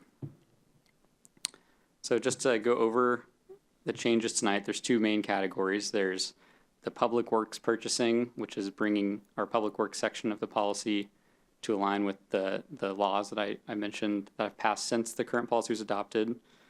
Before we go into the weeds a little bit here, we'll define public works, and the context of this discussion is public works a type of project. So not the city department, like the parks department could, for example, have a project that meets the definition of a public work for the as it relates to the purchasing policies, which is defined as any work, construction, or improvement that's not engineering or professional services or maintenance that's done by at the cost of the city. So that's just some context here. But yeah, so we have public works updates, and there's other changes that as we are coming to you with a purchasing policy update, we thought we'd take the opportunity to make a few changes that would be some quality of life changes for staff and improve some processes now. But this is the first step. We will be coming back in the future with a more robust, comprehensive update of this policy, because we know lots of things change over years and the city operates differently. So we want to make sure that we're constantly updating this document. But this time is mostly just focusing on complying with the state law. So the public works updates, there's a listing of all the updates is summarized in the agenda bill for this item, and there's also a red line version of the policies in the packet today. But at a high level, to conform with the state law, mostly it's a new small works roster process, which replaces an older small works roster process, as well as a limited works roster process. And the new small works roster process has like a competitive portion, as well as a direct contracting portion. It's a lot different than it used to be, so there's a lot of changes just to implement that. There's also some competitive bidding changes. The former policy just sort of mentioned that contracts need to be formally bid and didn't really give any direction to how that should be done. And that process has changed with the law. So now there's a much bigger section of the policy that goes over how that will be done. And there's a few other changes, such as exemptions to bidding that has always been permitted by state law but wasn't in the policy. So I added it in there just for clarity, and definition changes and such. The other changes we're considering tonight that have nothing to do with public works really is we're proposing an increase to the director approval threshold from $30,000 to $60,000. That does not impact anything that would come to council. Everything $100,000 or more will still come to council. But currently the city manager is approving contracts, or the department directors are approving up to 30, and then after 30, before 100, the city manager is approving them. So this will just increase the department's ability to procure for their own department. We also had some updates to align with some BMC changes related to emergency management, and lots of formatting and citation updates, as well as a few definition updates. So that is my presentation. Again, tonight we're just looking for discussion and feedback, so happy to answer any questions you have. Thank you for putting this all together. As I was reading through the agenda packet, I thought it was just really clearly laid out, and I could see the parts where this was state law, but it does mean that we have, I think, just more clarity around how things work, and so I'm really impressed and really appreciate the work that you put into that. So thank you for bringing it to us.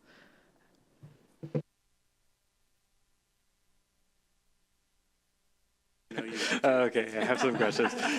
Thank you so much. Oh my gosh, I'm kind of a wonk. One of the first things that I asked when I was elected was for the contracting policy, and it was after the update because I was curious to see how the city encourages and partners with local and community contractors, and just to see whether like there's a economies of scale or kind of what are the decision points. And so this was really helpful to reflect on my initial questions and also come back with these updates now that have a little bit more experience reading contracts. So thank you. I have a couple of questions, and they might be tangentially related to some of the updates, but I'm hoping for some clarification. One is that we see, or I somehow got subscribed to a city bid postings, and we see a lot of bids for small p, small w, public works come through, and then there are adjustments or there are clarifications and that sort of thing, which is not weird, but how can these policy proposed changes make that process more streamlined for contractors to understand, and for the city to understand when something goes out for bid, that it's kind of clear from start to finish without having to re-notify, kind of switch halfway through? Do you think that these policies are going to help streamline that, or maybe make it a little bit more flexible to produce more changes during a bid? It's a good question. I'd say that the policy definitely adds a lot more upfront work for city staff that is going to procure anything for public works, and might make them think about things that might often turn into problems down the road more upfront, and be able to put that together by looking at the policy and seeing here's all the check boxes we need to hit. And I guess I would say that also the policy formalizes the use of the MRSC roster, so which is a pretty standard roster that a lot of cities use. So I think that we already are piggybacking off of like a state roster process to help businesses that want to bid on contracts. They can look there and see that we have opportunities posted there, but I can't answer it anymore. Miles, can you expand a little bit more about what the MRSC roster or state rosters are, just for in case anybody's watching at home, like what those shared rosters do for purchasing? Yeah, or you can pitch it back to me if you need to. I might need to pitch it back to you. So yeah, I mean, in short, just for clarification, what the competitive process is intended to do is to make sure that it's kind of again, where bureaucracy is a good word, is there's a process then that you go through of making sure that there's a fair and competitive process. And then something that also exists is the opportunity of, sometimes that's done then at a larger scale. So the state purchasing agreements or rosters managed by MRSC, which means that there's been such a process, and then there's a short list of potential vendors that you can choose from, but all of them have been vetted about different requirements of what you have. So there's always this pro-con of where that roster can help is sometimes the purchasing power of something that's statewide. For example, there might be lower prices on something like that because a vendor might be more aggressive in their pricing so that they can get multiple jobs across the state. On the flip side, you don't always want to go to there because sometimes we do have, we're very special in Bothell. So we might have requirements that don't necessarily align with the generalized scope of work. So we do, though, have that option. There's purchasing laws that support that. So there's sometimes advantages of going off of a roster. There's sometimes advantages of making sure that we're getting a Bothell-specific vendor. And so that's a good tolerance to be thinking about, too, from a standpoint of what we want to see. And again, to your initial questions when you were first onboarding, too, about like if there's a local advantage, or as we move into, I think, some of the more robust purchasing policies that'll come forward of having considerations for minority and women-owned businesses, or that sort of a thing, is that there's then other reasons that in the policy might push towards more doing our own bidding. And I think to Miles's point too, and to get to your question, is that some of the, he used an example of one of the statements that was pretty broad of just, you will do this, but the more granular that we can be in our policy, and then our matching procedures help up front of making sure that things are there. The last thing that I would add, but maybe Kwan's might be stealing his point, is that in the budget this year, is that your point? I'm going to turn it over to Kwan to talk about what was added in the budget for 25-26. Yes, I'm so excited about this particular position because we have been waiting for additional help. Again, one person cannot do the job, but any additional help would help the city coming up with a better process. The policy doesn't address every individual situation, but with the add of this position is a procurement officer position that will bring additional expertise. And also the big thing is training of staff. How can we provide more training So that, again, to address your question, what situation is the best for a competitive process, and what other processes should we adopt so that, again, more local businesses and also women and minority-owned businesses will have a better chance of competing in this process. So again, I'm happy to announce that the position is open, and we have a pool of candidates that we're going to interview perhaps as soon as next week.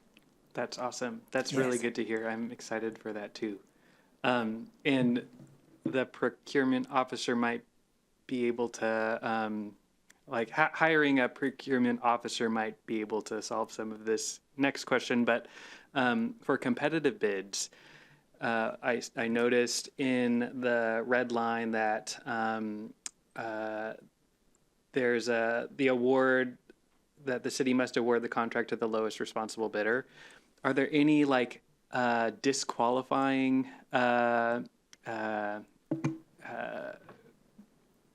scores or practices that might have? I just think about some of the contractors that do very specialized work can have a monopoly over all of the public contracts because they come in and undercut all the other bidders, and then due to exploitative practices or maybe no fault of their own, there are adjustments after the fact that weren't put into the bid, but now we're paying more than the other competitive bids might have been. That's not to say that's been happening at the city, but how do you, when you can only select a contract based on the lowest possible bid, what are some of the regulatory backstops against us getting into a kind of an exploitative relationship with a contractor? Again, really good question. I would point to the fact that we have to award it to the lowest responsive and responsible bidder. I think that the policy just says responsible, but that would be defined as someone who meets all of the standards of the proposal. So we don't just, the cheapest option, we have to go with that even if it doesn't meet our requirements. So we can write in requirements that are legally allowed for certain things, and the person who responds to all of that best and also has the lowest price is then awarded. So I would say that's part of it. And within the competitive bidding process, it's you're right, it's a bit more challenging because if you go through the small works roster process, there's all these embedded protections for small businesses and minority businesses that just don't exist when you go into the competitive bids. So it is still a challenge, and I think that's part of the motivation for the state law to change for the small works roster process. But it'd be really hard to implement something like that for the really big dollar bid projects as well. So makes sense. Thank you. One question I had about the state roster and the MSRP. No, I said that wrong. The Municipal Research Service That one. Corporation. Thank you. MRSC. Thank you. I was I was looking at cars yesterday, but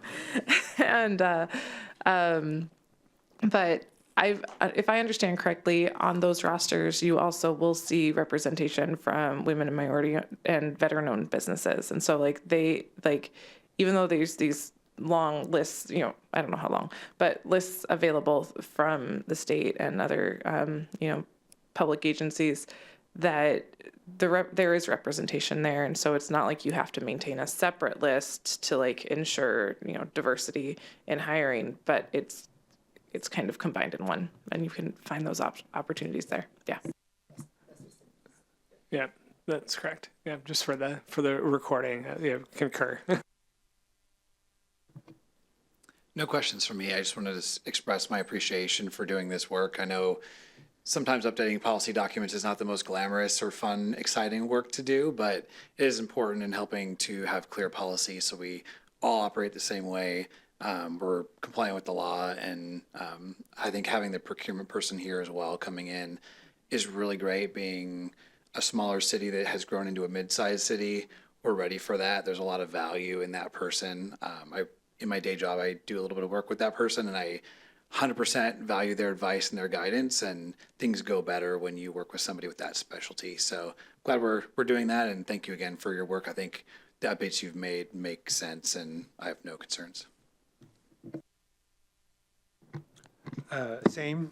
I don't have, I mean, thank you for working on this. I know it's a fun job to go in and line by line and red line the whole thing. I mean, I'm sure it's, you earned your anyway. Just reflecting on my good old days when I used to work on it. Anyway. So the question about the 30 to 60K increase, I mean, is that because the majority of the requests have been underneath 60K, or like why is it 95? Why isn't it 95K or 99K and then it goes to the city manager?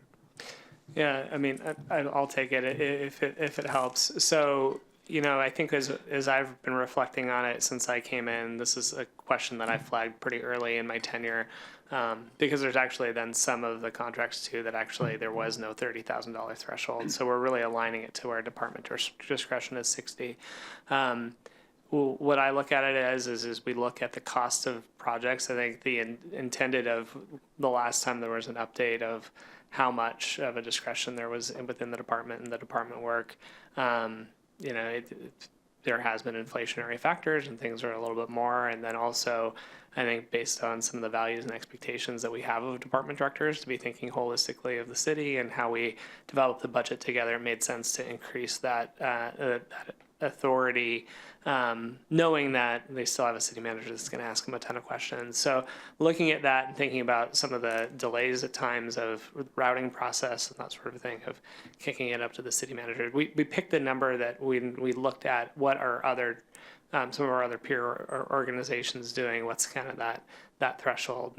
We went with 60, toyed with a little lower, a little higher, and 60 was kind of between 75 and 50. So it's that scientific.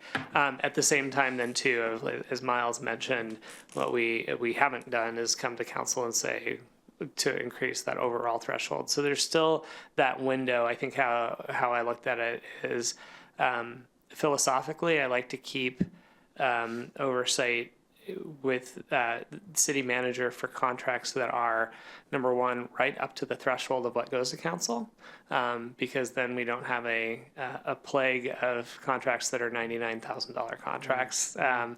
I would spot that trend and ask questions. I think the other part of it too is then also looking at a level of, you know, at $60,000, if there was an amendment to the contract, that still might be under $100,000. But at that point, then I would get involved. So put it another way too, what I also would want to avoid is an initial contract that was at a level that then if there's a first amendment, then it goes to council and there haven't been those kind of internal reviews and questions. So 60 kind of provides that sweet spot of giving the authority in the departments to do the work. And again, the charter that we live within of the ELT, I feel confident in that. But also then if there are going to be amendments and that sort of thing, being able to catch some of those and ask questions and make sure that there's good context before it comes to council as well. Hopefully that helps. So there's no magic number, but it gives a nice balance. And also from the finance perspective, we also check and balance, right? So we also check on department expenditures to see if there's any pattern that they would overspend. So again, we rely on departments to manage their budget, but at the same time, finance also keeps an eye on how departments are spending. So you are rest assured that there is a pair of eyes on all the contracting. And several, actually. I mean, another good point. Cool. Things that we don't normally talk about on Tuesday nights, but if you've seen some of our routing sheets on contracts that have come to council, there's a review by the city attorney. There's a review by at least one usually 2 to 3 finance professionals. If it's a capital project, that gets you to 3. And the department director before it even gets to the city manager. So kind of thinking through that lens too of we've got good people that ask good questions, and hopefully we're catching all the right things. Thank you. This is very helpful. It's good to bring out to the public how there are checks and balances along the way, just to make sure that public funds are being well handled. And I very much appreciate that. Thank you.